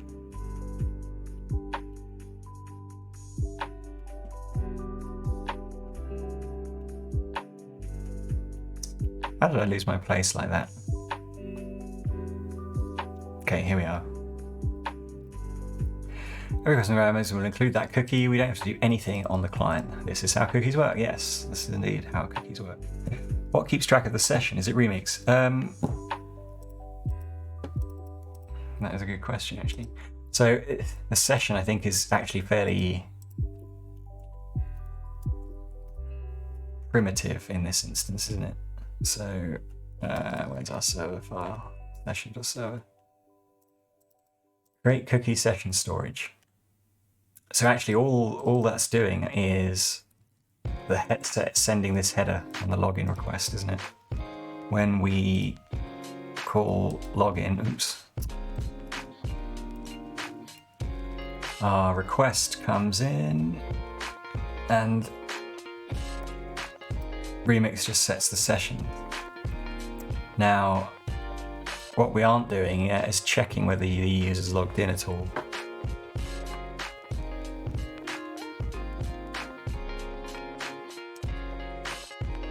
Yeah, that's a good point. Where does it save our session token?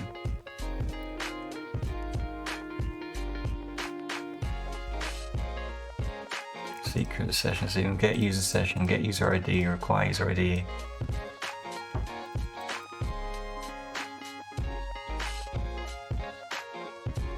I guess this is just a value with the user ID in it that we're then going to pull out, so there's no session storage, it's just a token that contains the user's ID so that we can identify them, and they can only get that if they knew the user's password originally, I guess.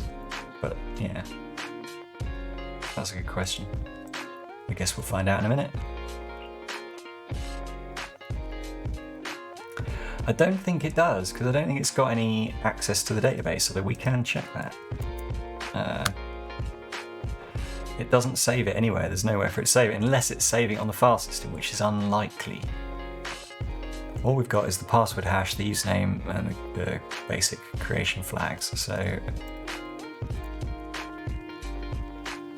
it must not actually be doing that. All that we've got in here is that match our hash? No.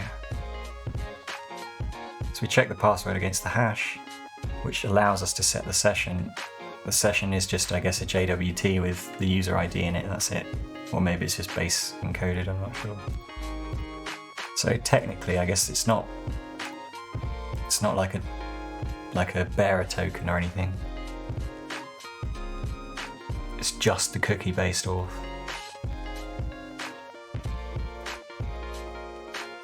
But hey, let's carry on and find out. Update session server to get the user ID from the session. In my solution, I create 3 functions. Yeah, so we're just literally getting the session, which pulls the cookie, and the cookie contains. I guess we're going to use bcrypt on it. No, we get the session, we get the cookie, we get the user ID. Oh. And then the session is just an object that comes back from the cookie, I guess, all in the cookie. It's just JWT, right? I guess.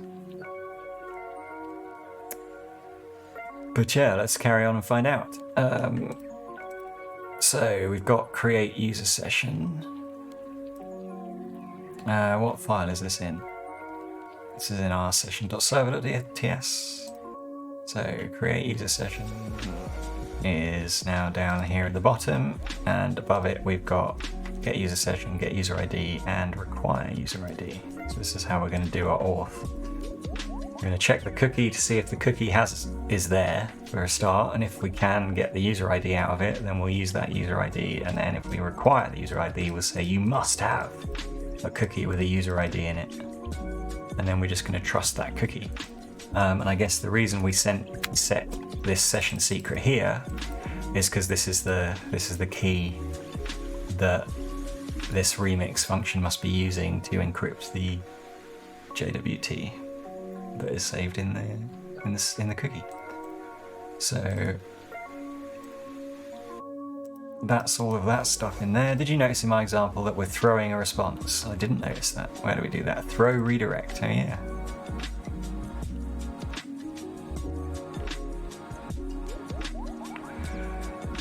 It might be the salt. It might also be the encryption secret though as well.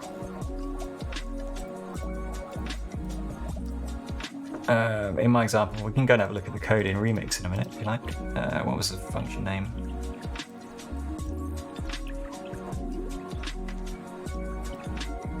No, that's not the official one.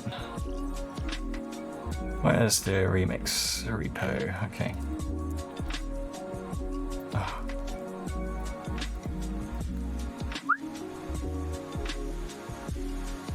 Starting to make sense how it determines valid sessions. Yeah, I think that's true. I'm curious now you've asked. I'll find out what's going on. Oh. Question mark results. Oh, for goodness sake. Okay, I'm not logging into GitHub to be able to search, so we can figure it out another time. My example, to create a require user ID, which will throw a redirect. Remember, redirect is a utility function that returns a response object. Fine, so Remix will catch that throw response and send it back to the client. It's a great way to exit early in abstractions like this. The users of our require user ID function can just assume that the return will always give the user ID and don't need to worry about what happens if there isn't a user ID. That's kind of cool. Oh, okay, so the error handling section is coming up. You may also notice that our solution makes use of the login routes redirect to feature we had earlier. Now update routes new to use that function to get the user ID and pass it to prisma.joke.create call. So we're going to pull in that in our new TSX. And then we're going to use it somewhere down here. Where did we get the user ID? Do we even use the user ID? We don't. Not yet. Excuse me.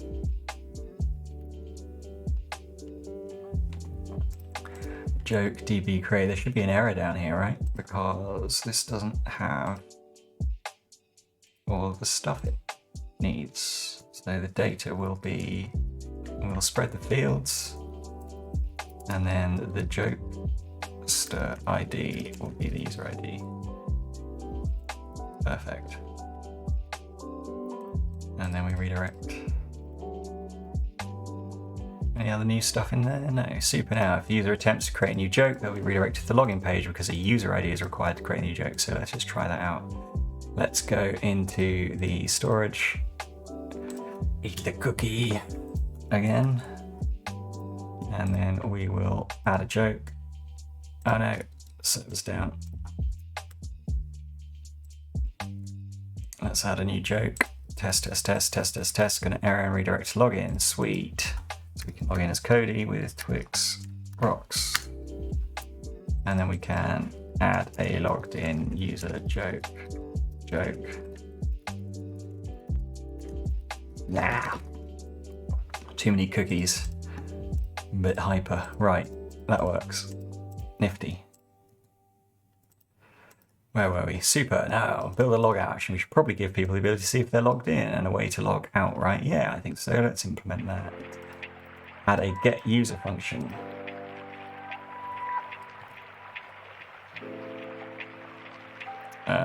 Here it is. And a logout function.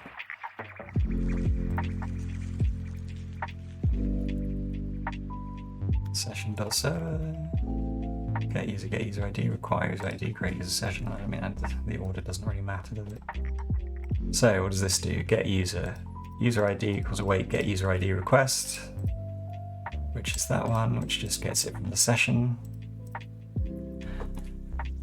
And then we try to find that user in the database. If we do, it works. If we don't, we throw a logout response. Nifty.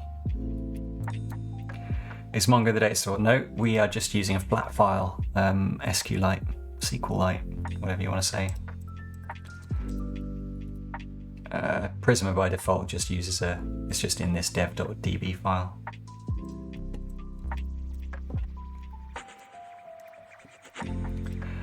Okay.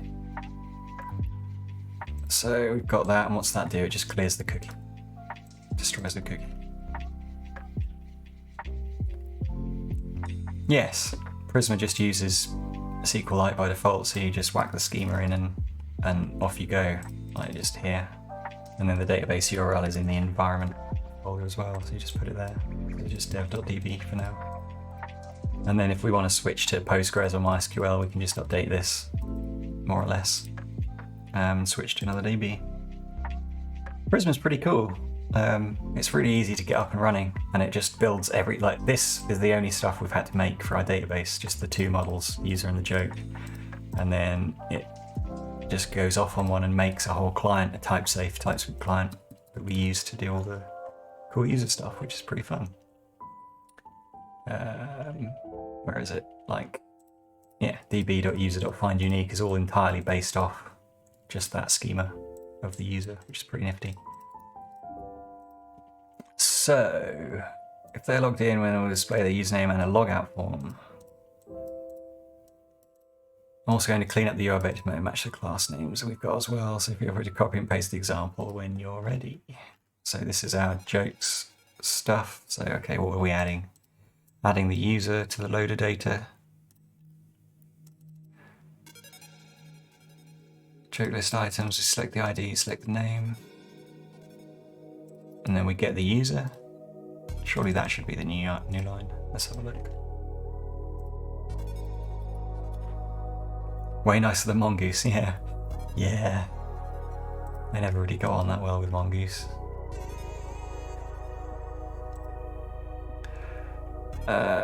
So jokes array, a couple of simple types. So we'll add the user object to this. Like that. We'll import the user from the database client. Oh, wrong one. There we go.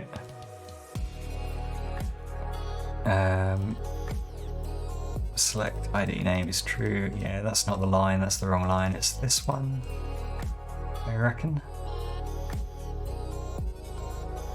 So data is... what's wrong with that? Oh.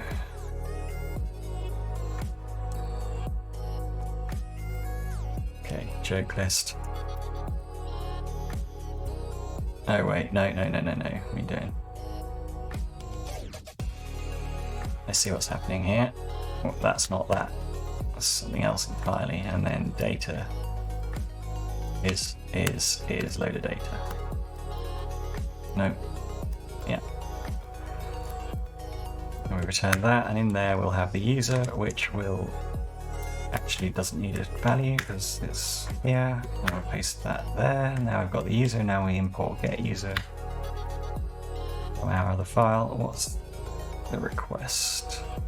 We need the request in here in the loader function. We need the U. And then we need the joke list itself. Which actually, if I just rename that to jokes. Game on, right?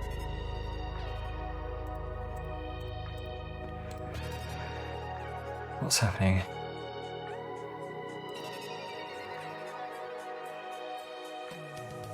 Did I wrap that and I shouldn't have?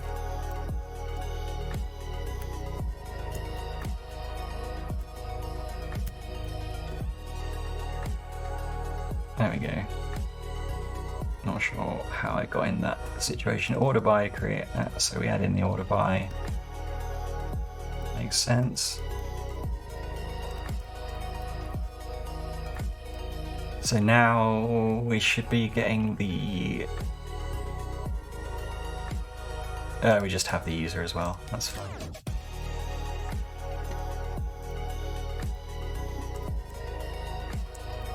So that's that bit done. And then down here we've got some more stuff. So I might just copy...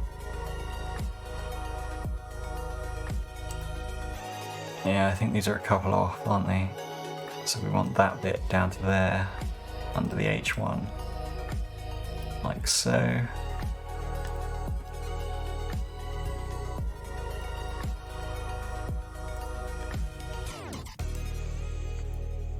And a new route called logout, which is fairly simple by the looks of things, and all it has is an action that calls logout, which is the function that we just wrote over here. Perfect. And then a redirect if you visit it directly.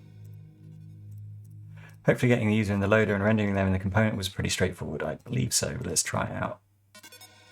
Hi Cody, log out. Let's log in again. Cody, Twix, and Rocks. Hi Cody, we're in. Cool, that works quite nicely.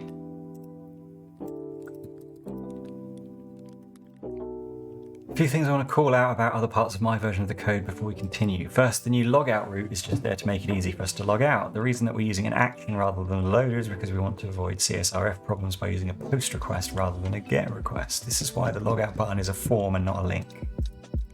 Where is the logout button? Let's go and have a quick look at that.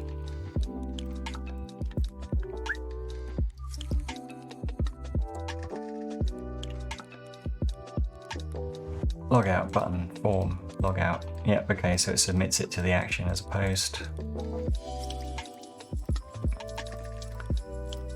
We will only recall our loaders when we perform an action, so if we used a loader then the cache would not get invalidated. The loader is just there in case someone somehow lands on that page. We'll just redirect them back home. That makes sense. So if you get requests to log out, it just redirects you. cool. I'm gonna read jokes. Get a random joke. Hey. Okay, that makes total sense.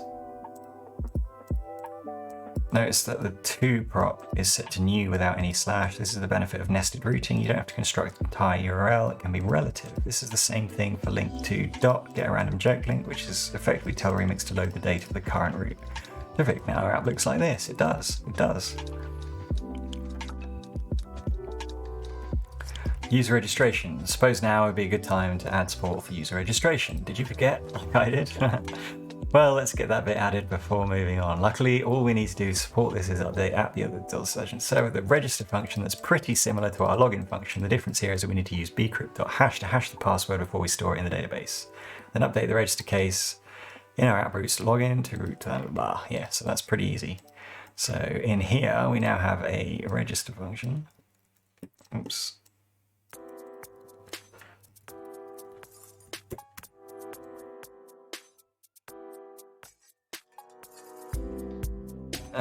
We've got login. Where's the login function?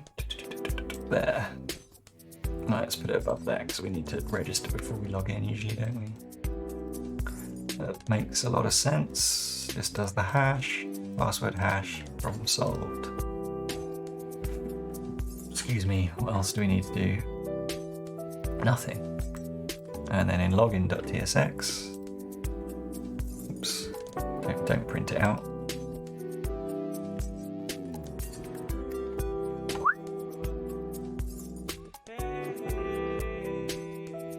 Hide that, hide that.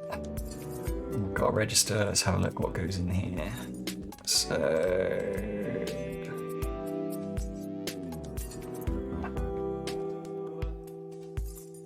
register where user exists. Username, user exists, da da da da da. Create the user register like so.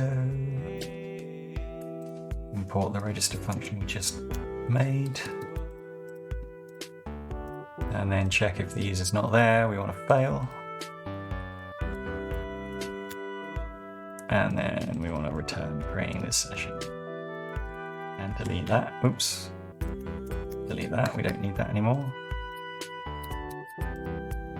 It's quite the switch, I know. I know. We can probably, I mean, we're not going to touch this again, so I guess it's fine.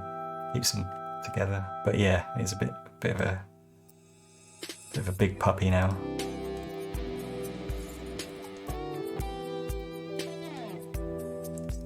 Yeah, it does look a bit like a reducer.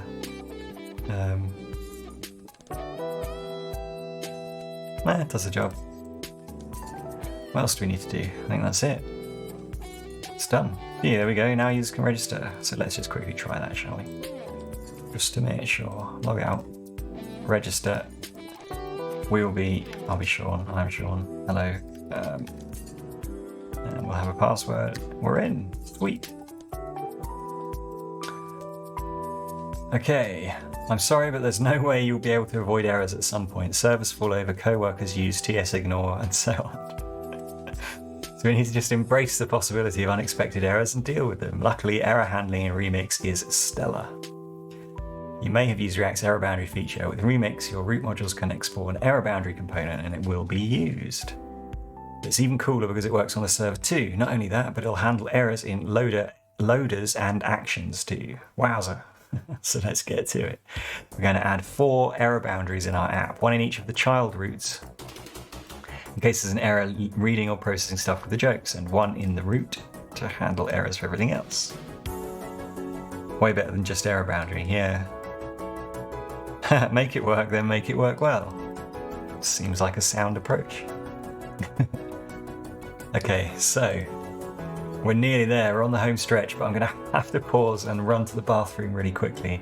So I will be back in 30 seconds or a minute or so. Hang in there.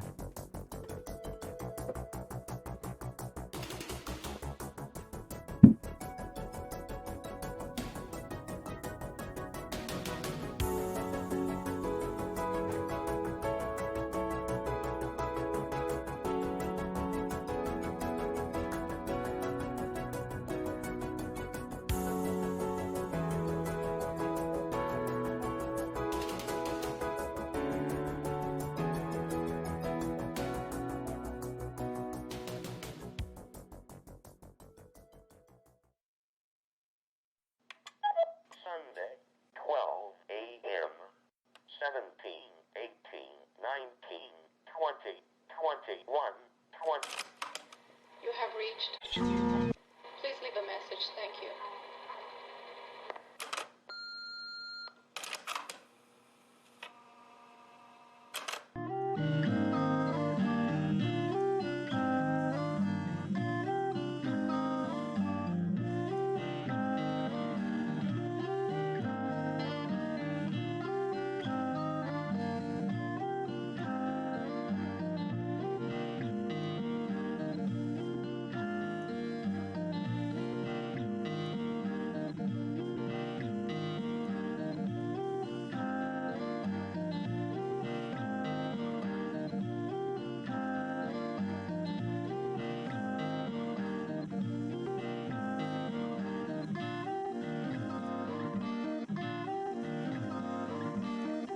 Alrighty, I am back. Bit more relaxed instead of trying to rush this last bit, which might be important. So, add a simple error boundary to each of those files. Let's have a look. What's this first one? Straight into the root, okay. No, don't break all of the good work we've just done. Okay, let's add user login and session management. I spelled it wrong. Okay.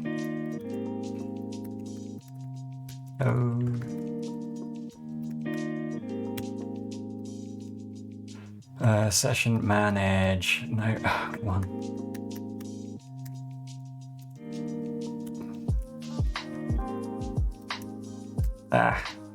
No, manage. Man. Okay, we'll get there in the end. There we go. Cool. Okay. So in our root under the component, we're adding this error boundary. Let's do it. Why is our component significantly shorter than Kent's? What are we missing?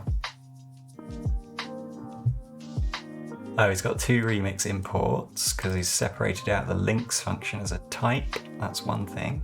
Got those. That comes down to 25. He's also got some stuff up here that we don't have. To put the document in. And then the app is a bit simpler down here. But it looks like it's basically the same except for the title stuff, right?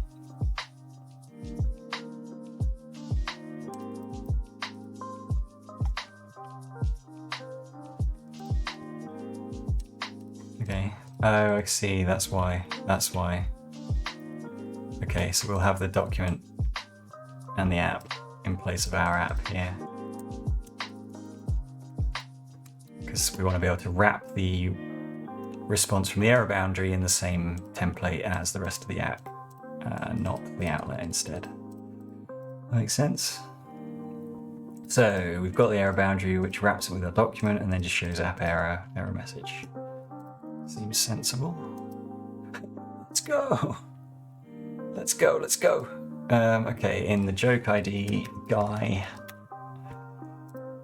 we're going to probably do a very similar thing. Yes, we are. Export like that. Error boundary, joke ID, use params. Can we have that? No? Not going to import it? Why not? I have to do it myself. Okay, that was weird.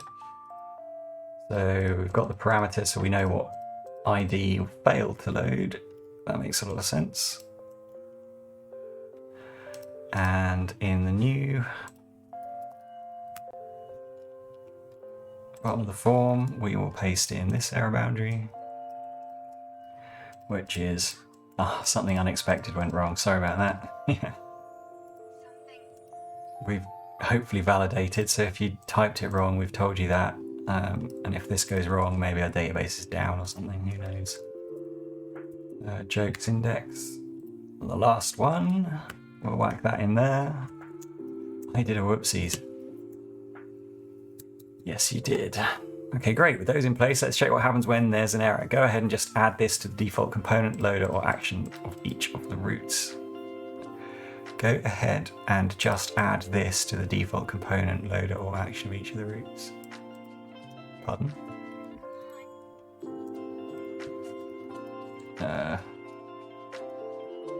Let me log out. Log in.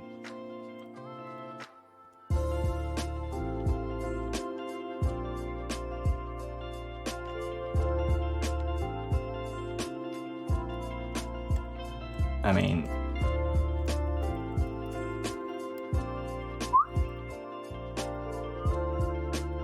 oops.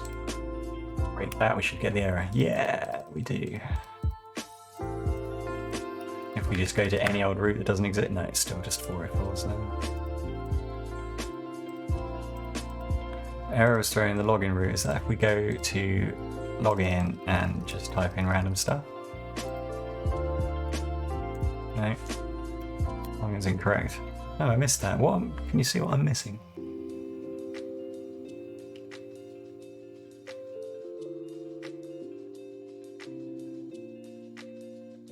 Go ahead and add what? Go ahead and just add this to the default component. There's something underneath here.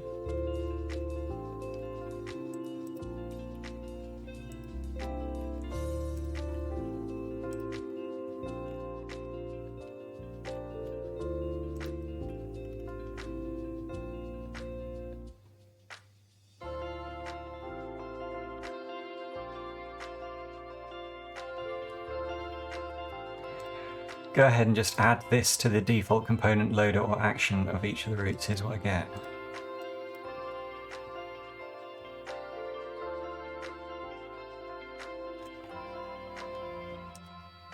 What, as in literally just add this? I don't know what you want from me, Kent.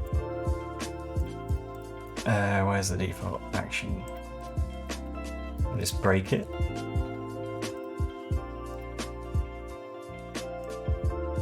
Cancel.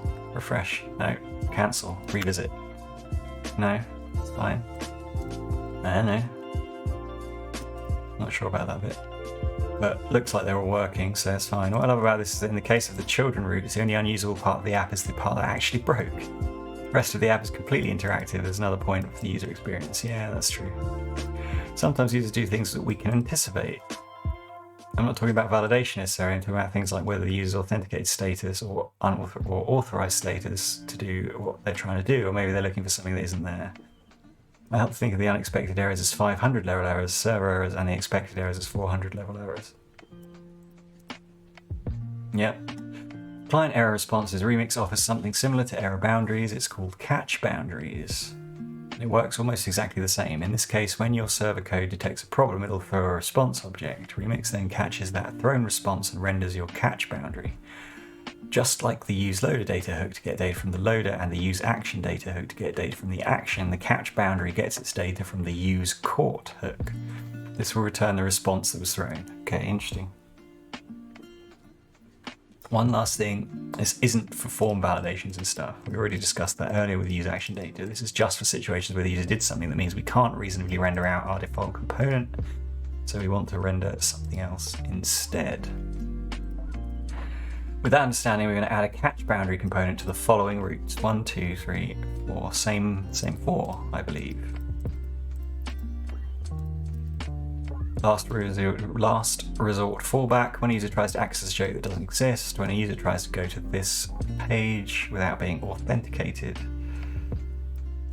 Yep, and if there are no jokes in the database, then a random joke 404 is not bound. Simulate this by deleting the Prisma dev and running npm experience do page. Don't forget to run the seed afterwards to get your seed data back. Okay. Catch boundaries. Let's do catch boundaries. Root. Where are you, root? Let's also commit that. Add basic error boundaries. Sweet. Okay, where's the catch boundary? Here. I'm going to put it after use catch.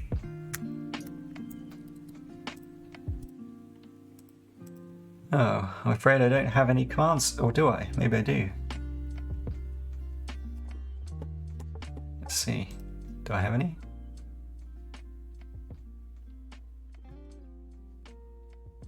Huh, I totally do. Crazy. Wow, okay, I didn't realise I'd set that up. Alright, fair enough. I should probably update my damn website then. Okay, so catch boundary, done. That looks sensible, I guess. Status and status text is just the error. Makes sense. And the joke ID.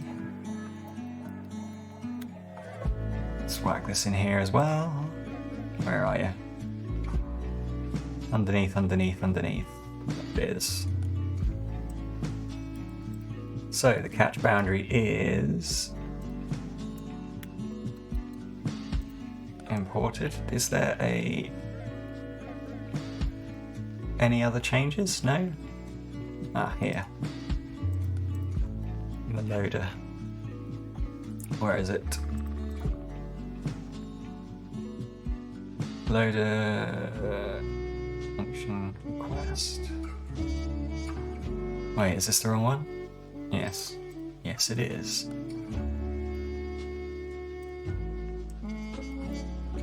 Very much the wrong one. There we go. What the heck is joke ID? Okay, and then we actually want to add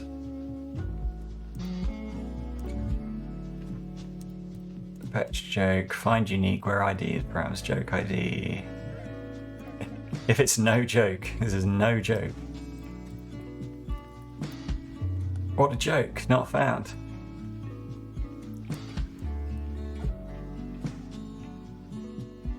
My types are a bit off there, but it seems to work, so we won't worry about that too much.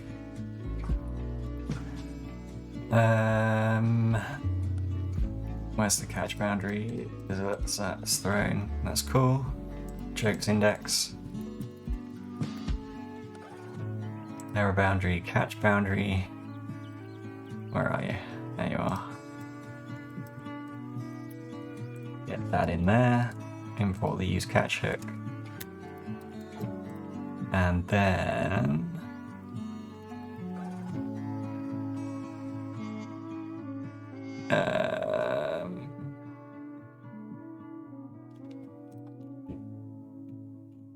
get the random joke.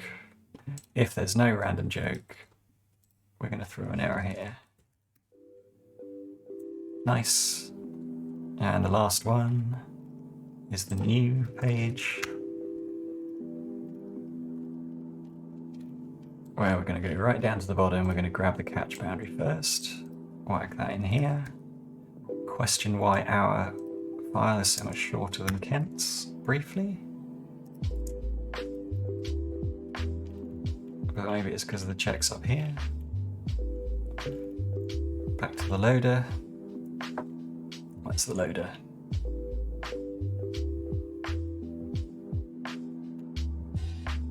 Where is the loader?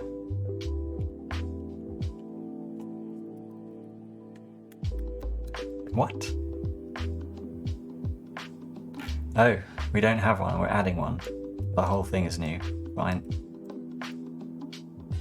And just put it at the top of the validation and above the type declaration, which just feels a little bit wrong to me, so I'm going to whack it here.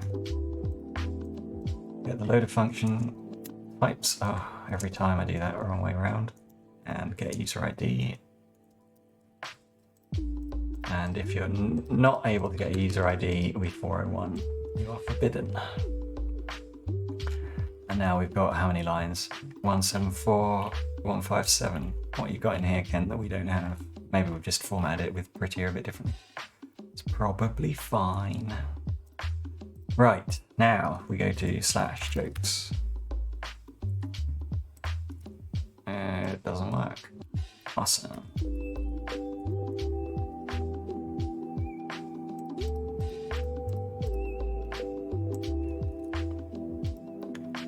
What did I miss? Mixing the function styles, yeah. That's an interesting point.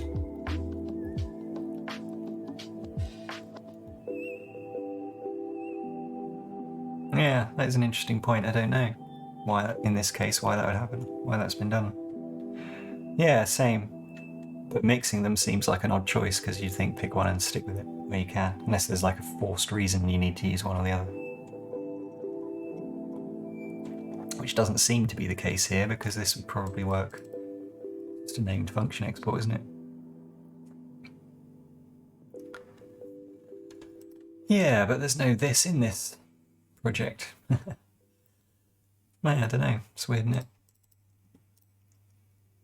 it? Maybe Kent has a good reason.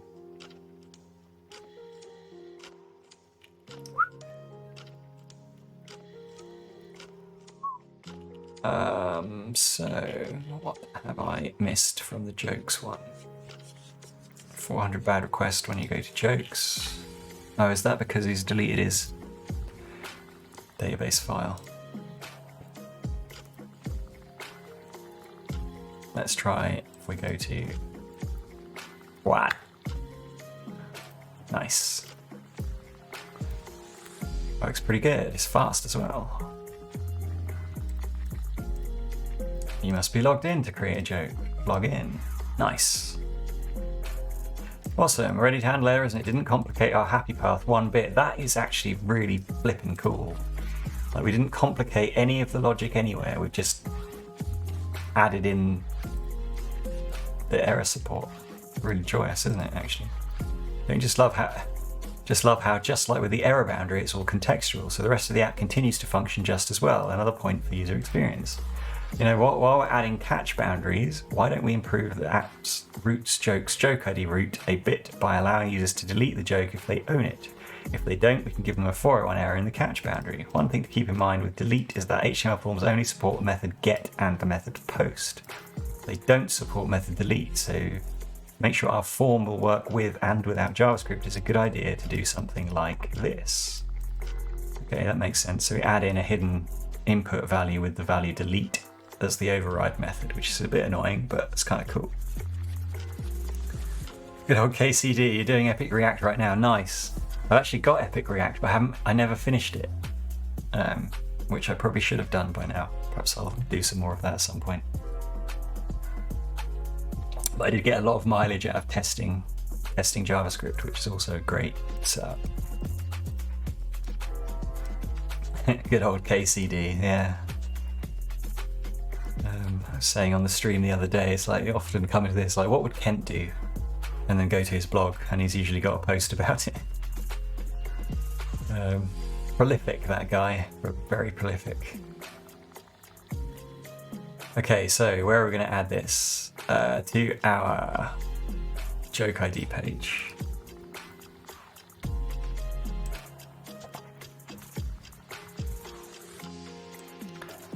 I guess we're just going to add it down here somewhere.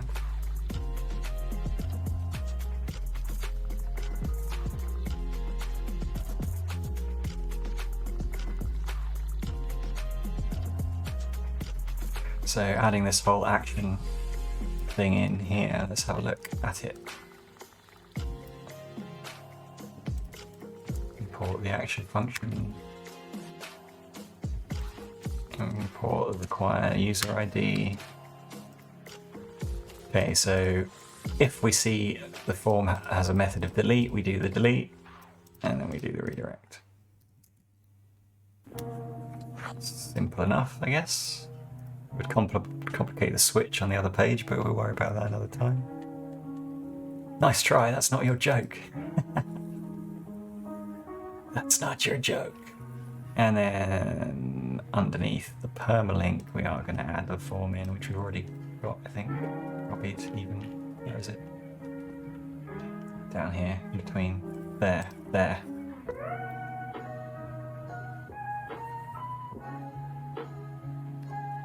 Lovely.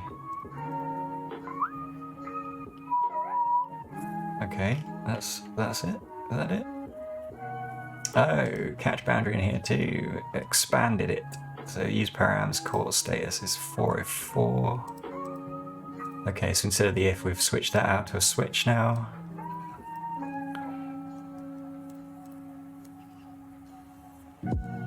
Replace all of that like that. I think that's correct. space. Yeah, we're good. So if it's a 404, what the heck is that joke? If it's a 401, sorry, but that's not your joke. Let's try it.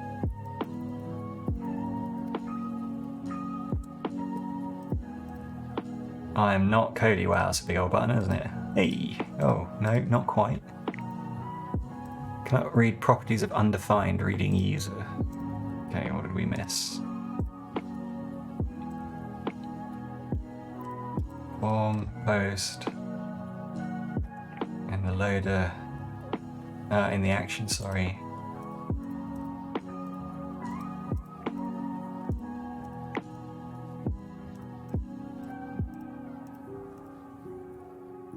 I did use Jokester ID, didn't I? I used user ID here. What else have we missed, potentially?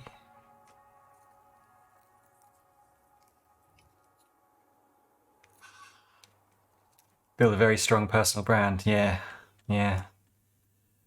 Quite impressive, really.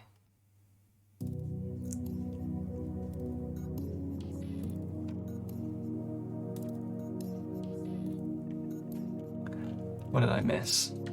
Oh, have I not modified this properly? Oh, I think I know why. I didn't quite follow the tutorial, did I? Joke.name, data.joke.name. Oh, it doesn't have the ID in it at all.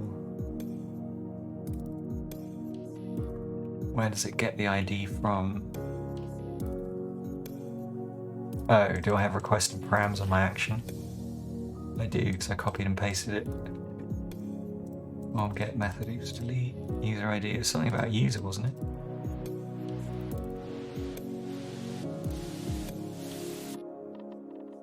If no joke. The Jokester ID is wrong. Joke delete, where params joke ID.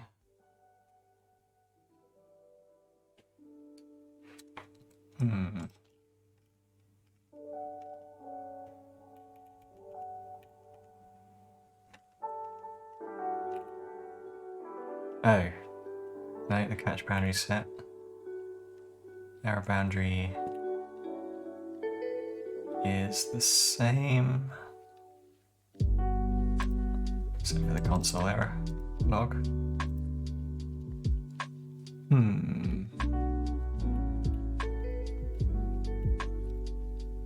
I'm not sure what the problem is there. Let's just copy all of this and see if that sorts it out.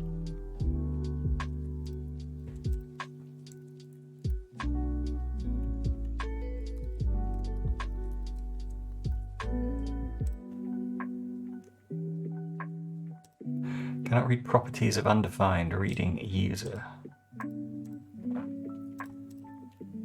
So what's getting logged? Anything useful?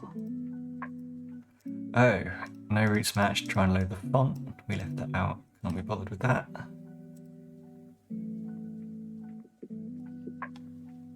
Okay, let's add some space in here. Go bow. Need some more space. Hit delete. Posts to that root and 500 errors.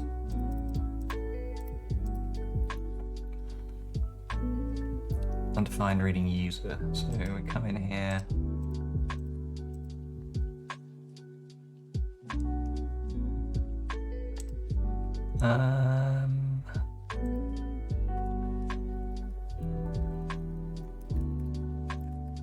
Hello. Okay, we make it to hello. Hello joke. There's gonna be no joke. Oh, we've got the joke. Hello, and there's a whole joke. Aha. We haven't reseeded the database. That's probably what it is. So npx Prisma db reset. No. Okay, we can just delete the database file and reseed it, can't we? Move to trash. Prisma db push.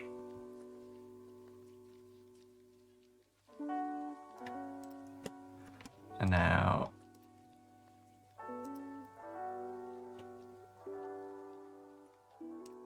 it's still got all my jokes. Is that because I need to restart before it reloads the SQLite file, maybe? Yes, that's exactly right. Read jokes, refresh. There are no jokes to display. And then we run, what was it? npx db seed, Prisma, db seed. Now we should have some default jokes. They should all be attached to user 1. And if I try and delete it, oh no, still can't. Jokester ID is still null.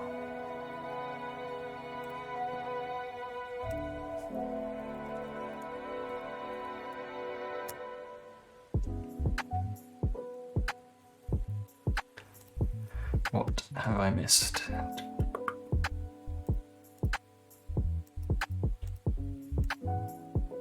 Oh, silly me. I never fixed that properly. That should be like that, or maybe without the object. Wrapping it.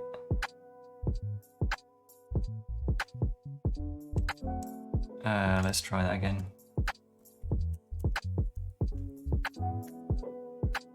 I'm sure there used to be a reset command, but it doesn't seem to work, so let's just manually delete it again.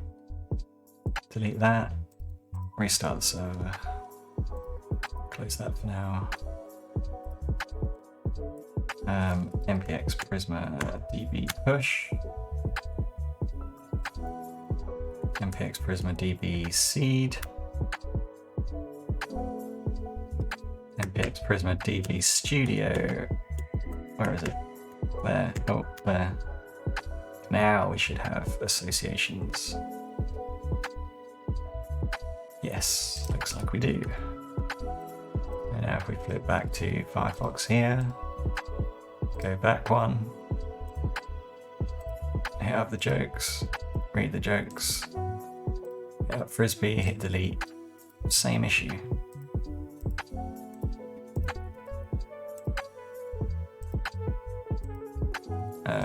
What's over here though? Now it has a jokester ID though.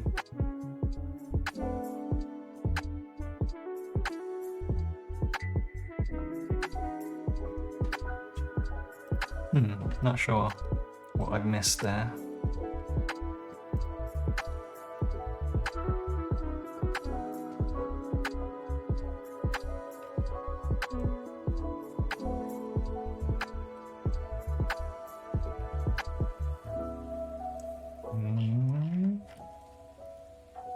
I've already done this. I'm going to do it again. Wow, what's going on with my scroll now? I can't scroll. Weird. It's the right file, right? Jokes. Joke ID. I mean...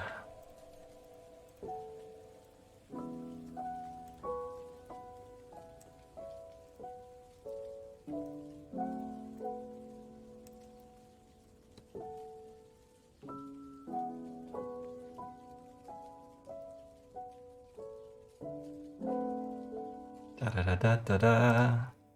Test. No button, delete, gone. Well, that works at least. Let's show the button again. And try it now.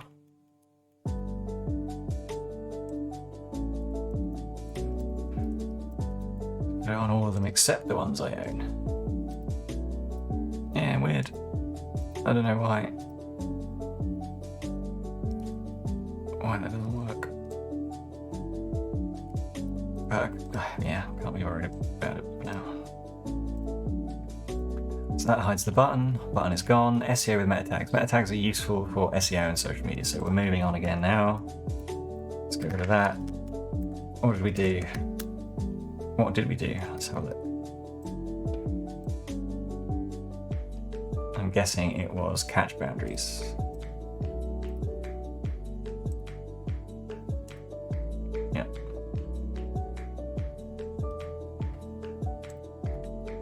Add catch boundaries.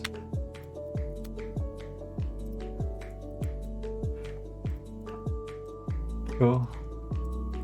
The tricky bit is that often the part of the code that has access to the data you need is in components that request and use the data. Why don't you go through and add a few useful meta tags to the following routes: index, login, and joke ID. This one you can reference the joke's name and the title, which is fun. Yes, you can. Before we get started, remember we're in charge of rendering everything from the HTML to the un-HTML, which means that we need to make sure the meta tags are rendered in the head. That's why Remix gives us a meta component. So if we go to the root, we should be able to do this. Yes, we can. And then, what does it actually look like? Meta function like this. So let's start with the joke ID.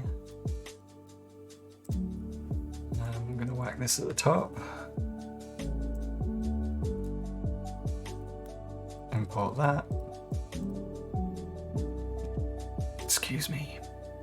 Can we get the params in here? Let's have a look. Yes, we do. Although that's not what we want, is it? We want parents' data.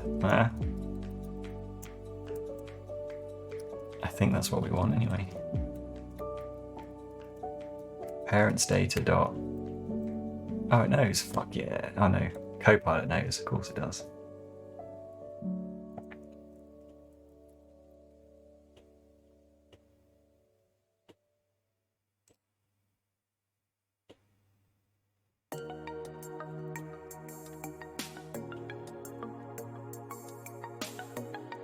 Okay, what do we do, Kent? I don't know. This one. Data, loader data.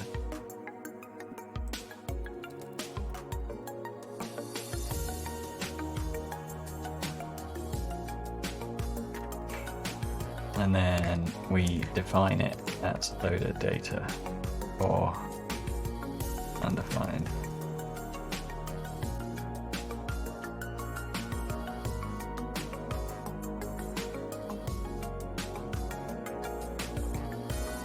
What's wrong with that?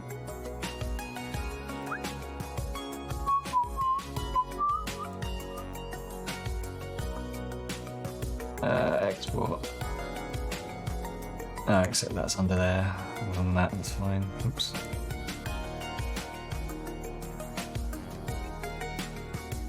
So input type. That declares the type of what it is, I guess. Yeah, that's just the type of this. If there's no data, no joke. No joke found, data.joke.name. That should work, I guess. Let's check it.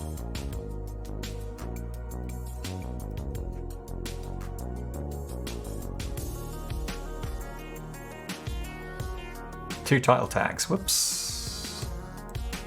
That's because... Oh.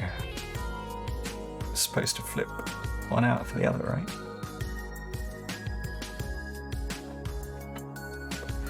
If it gets it passed in. Excuse me.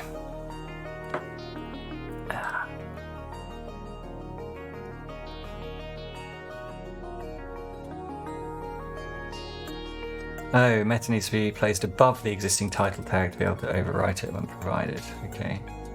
So, where is it? Up. So now... Road worker joke. Cool. It works. That's pretty cool.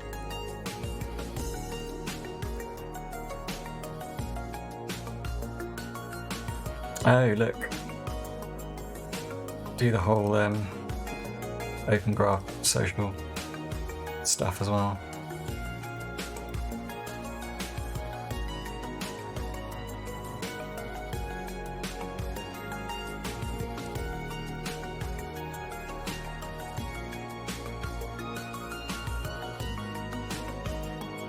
I'll have that meta function right there. Thank you very much. What else we added? There's meta above the title. And no, back. Well, that's exactly what we've got. Cool. Let's have a look at the roots index.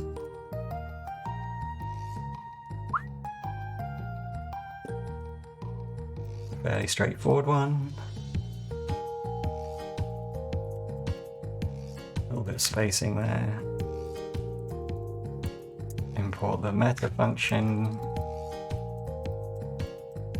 It's pretty neat. We'll do login as well while we're here. It's easy enough.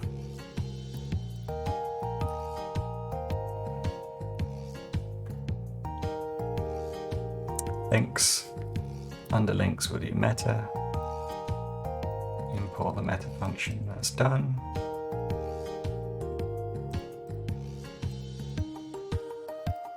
We've already done that one, so I think that's all of them. Whoops. Now search engines and social media platforms will like our site a bit better. Yes, they will.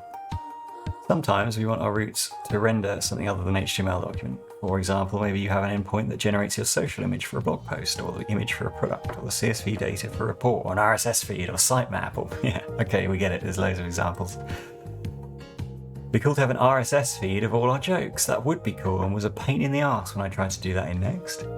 But I can see how it would be easy here. I think it would make sense to be at the URL /joke/.rss. For that to work, you'll need to escape the dot because the character has special meaning in remix root file names.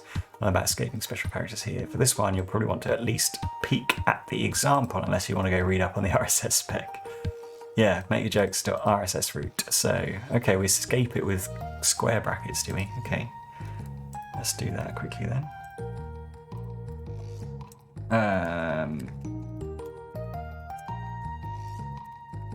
Add page meta data, and we will add a root which is called jokes square bracket dot rss.tsx. Looks ugly, but it's fine, and we will, to be honest, copy all of this because it looks like a fairly standard RSS XML document. So that's fine.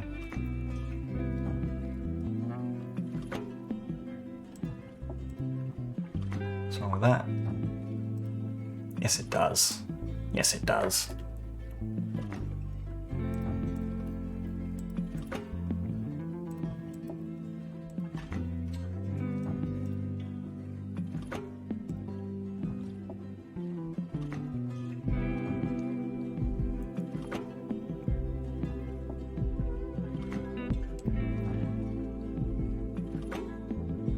Are you going to tell me why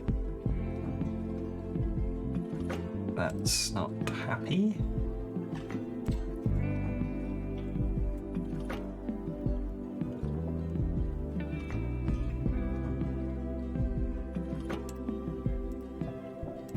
Well, let's just see if it works anyway.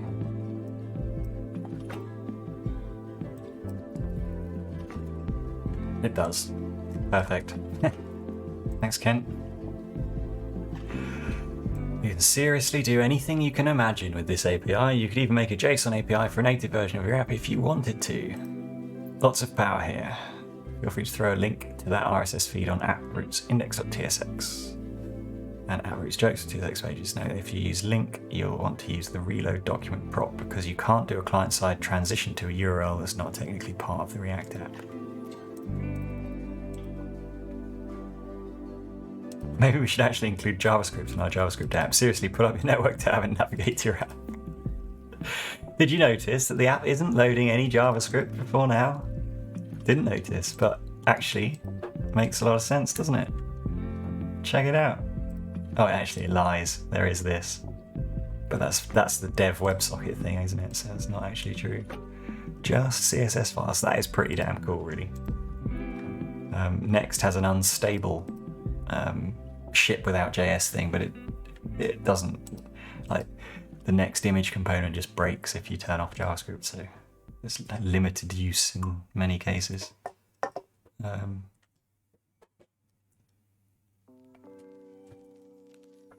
So yeah, I didn't notice that, but that's very cool.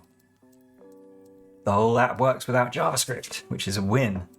Why does it matter that our app works without JavaScript? Is it because we're worried about the 0.002% of users who run around with JavaScript cables? No, it's not that. It's because not everyone's connected to your app on a lightning fast connection. Sometimes JavaScript takes some time to load or fails to load at all.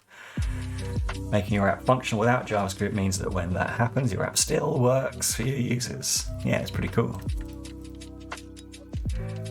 There are reasons to include JavaScript on the page. For example, some common UI experience can't be accessible without JavaScript. Focus management in particular is not great when you have full page reloads all over the place. And we can make an even nicer user experience with optimistic UI when we have JavaScript on the page.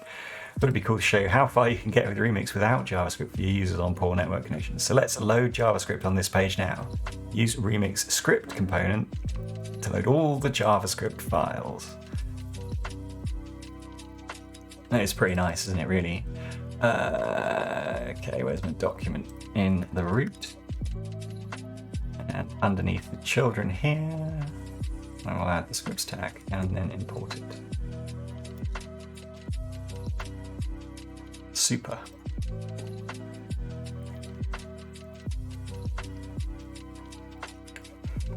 And now if we reload, we've got a load of chunks, look. Loads of chunks. Fascinating. That's cool. Another thing we can do now is you can accept the error prop in all your error boundary components and console log the error, and you'll get even server-side logs in the browser's console. Wow, that's what that is. Very cool. Okay. Which page is this? This is our root. Yeah.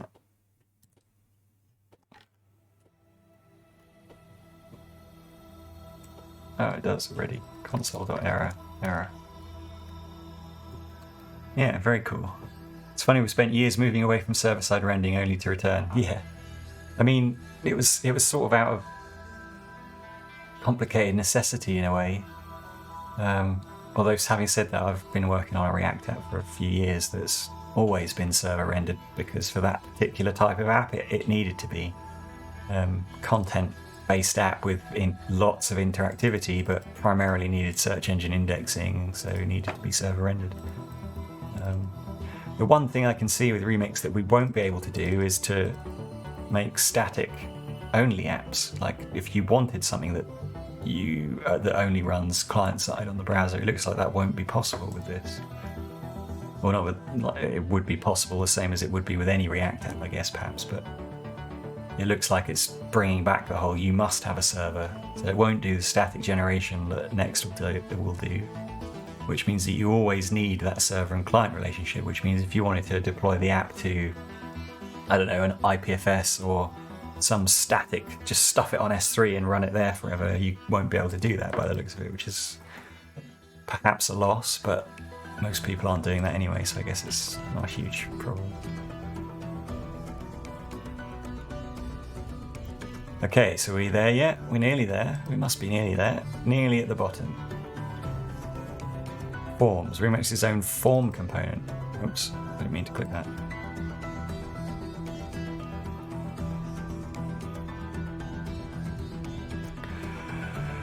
It works the same way as a regular form, but when JavaScript is enabled, it's progressively enhanced to make a fetch request instead, so we don't do a full page reload. Find all form elements and change them to Remix form component. Okay, let's do that quickly. Oh, what did we just add?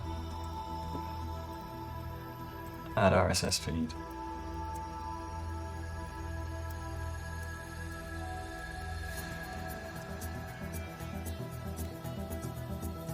Nice. Wait, I already did that. Yeah, I did. Cool. So now we're going to look for forms. And change that to a capital and import. Another one. Capital and import.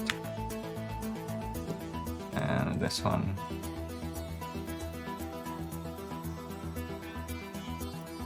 Capital, oops, too far, and import. And the last one.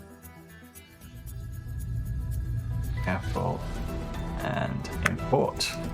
Done.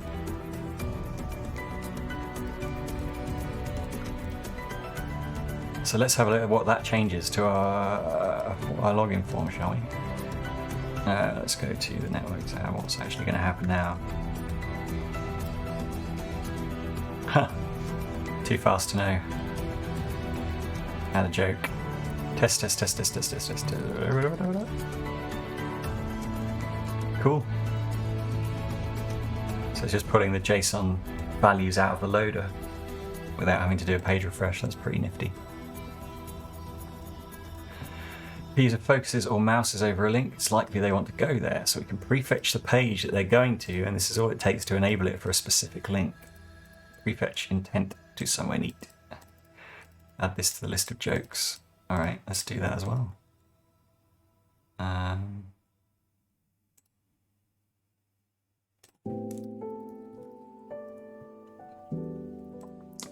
Where are our list of jokes? Here they are. Link to this thing, and we will add prefetch equals intent. Have we got a list of the values in there? Yes, nice. Beautiful. Now we have JavaScript on the page, we can benefit from progressive enhancement and make our site even better with JavaScript by adding some optimistic UI to our app. Wow, we're nearly up to 3 hours. But we're nearly done, so close. We're going to skip the deployment for now, I think. So quite fast, especially locally. Some users may have poor connection to our app. This means they're going to submit their jokes, but then they'll have to wait for a while. We have a pretty in-depth guide on optimistic UI, so go give that a read. Add optimistic UI to the app routes jokes new route. Note, you'll probably want to create a new file called joke.tsx so you can reuse that UI in both routes.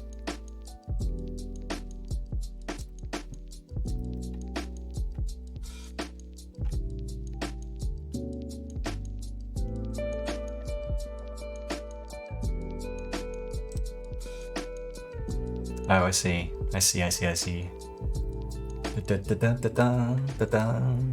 So app components. And we will call it joke.tsx. No, fail.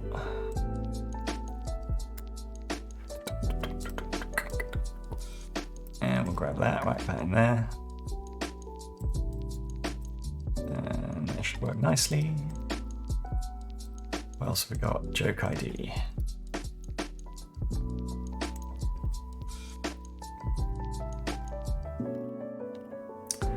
Things quickly getting more complicated, aren't they? Where are we?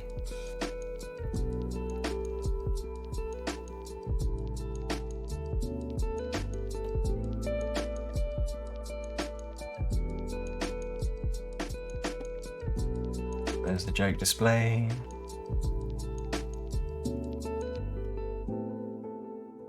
Check is owner thing. Return joke display. Where's the optimistic UI stuff? There's the delete stuff.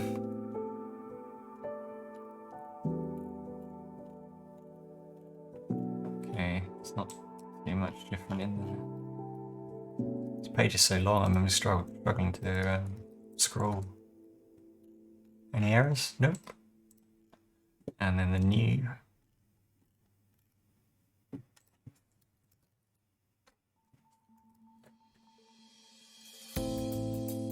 Joke display. Ah, here we go, this transition stuff. That's the magic right there.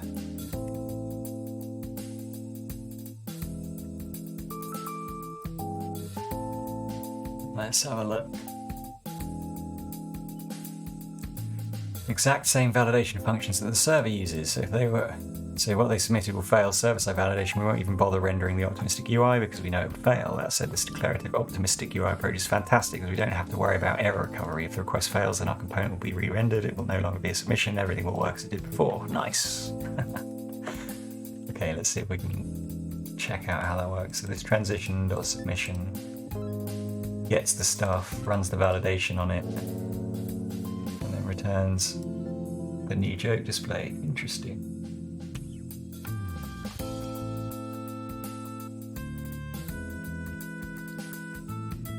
Where's... yeah.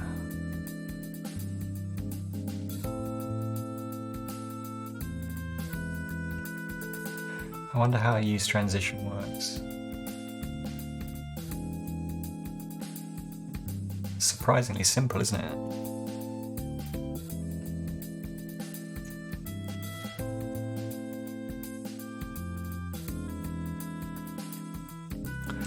Okay, I think we're done. And the last thing is add the optimistic UI, which we haven't really played with yet. Let's just see if everything still works. Hey. Add your own.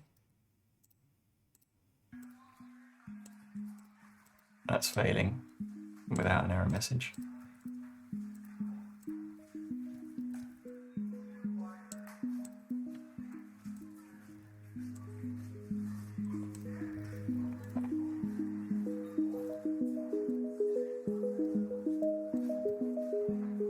Okay, it does work. Cool.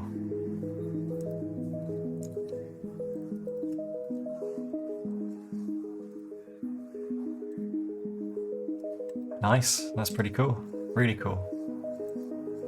Get this thing deployed. It means you have a lot of options for deployment when you run npx screen, blah blah blah blah blah blah blah blah blah blah blah. Okay, I can't be bothered to deploy it now. Not going to do that. There's no need really, is there? It looks like a bit. So that's it, that's the end. We have successfully completed, except for the deployment bit at the end, the Remix Jokes app, and we've just clocked over 3 hours.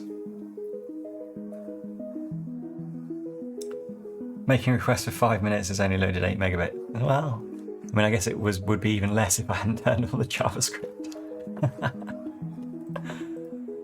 Yeah, it's pretty nuts, eh? I wonder if we can get away with removing that again. If we just take these out. Yeah, looks like we can. Straight back in. Add another joke. Look, no JS.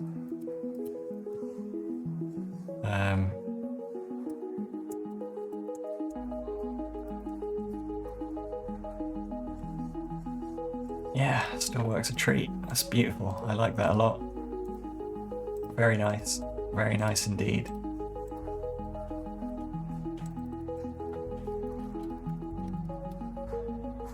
Very cool. And then we put the scripts back in. Oops, we're back. Awesome. It's like, nah, I don't want any JavaScript. Yeah, that is awesome. Nice work, Nick. Nice work, Remix. I think that is excellent fun. Bye, followers and viewers. No, you didn't do the car is to carpet as Java is to JavaScript. Great joke. No, fail. Could have done that. Ham is to hamster. Yeah, never mind. Well, I think now the spammers have arrived. That's probably time to call it a day. I'm going to go get some food, and then I might stream some gaming later. We'll see. See how that goes. Thanks for stopping by. It's been a lot of fun. I think we're all probably going to be using Remix a lot more in the future. Should be fun to see where it goes. So, good stuff indeed. Hey, thanks for hanging out. Thanks for stopping by. It was good fun. Happy Christmas to you too. My goodness, it's Christmas Eve tomorrow, isn't it? Sneaks up on me every year. I'm like, oh, it's Christmas at the end of December, and then you realise it's actually a week before the end of December. It's right around the corner. Yeah, well, have a good one. Enjoy, and I'll catch you next time, perhaps. Take it easy.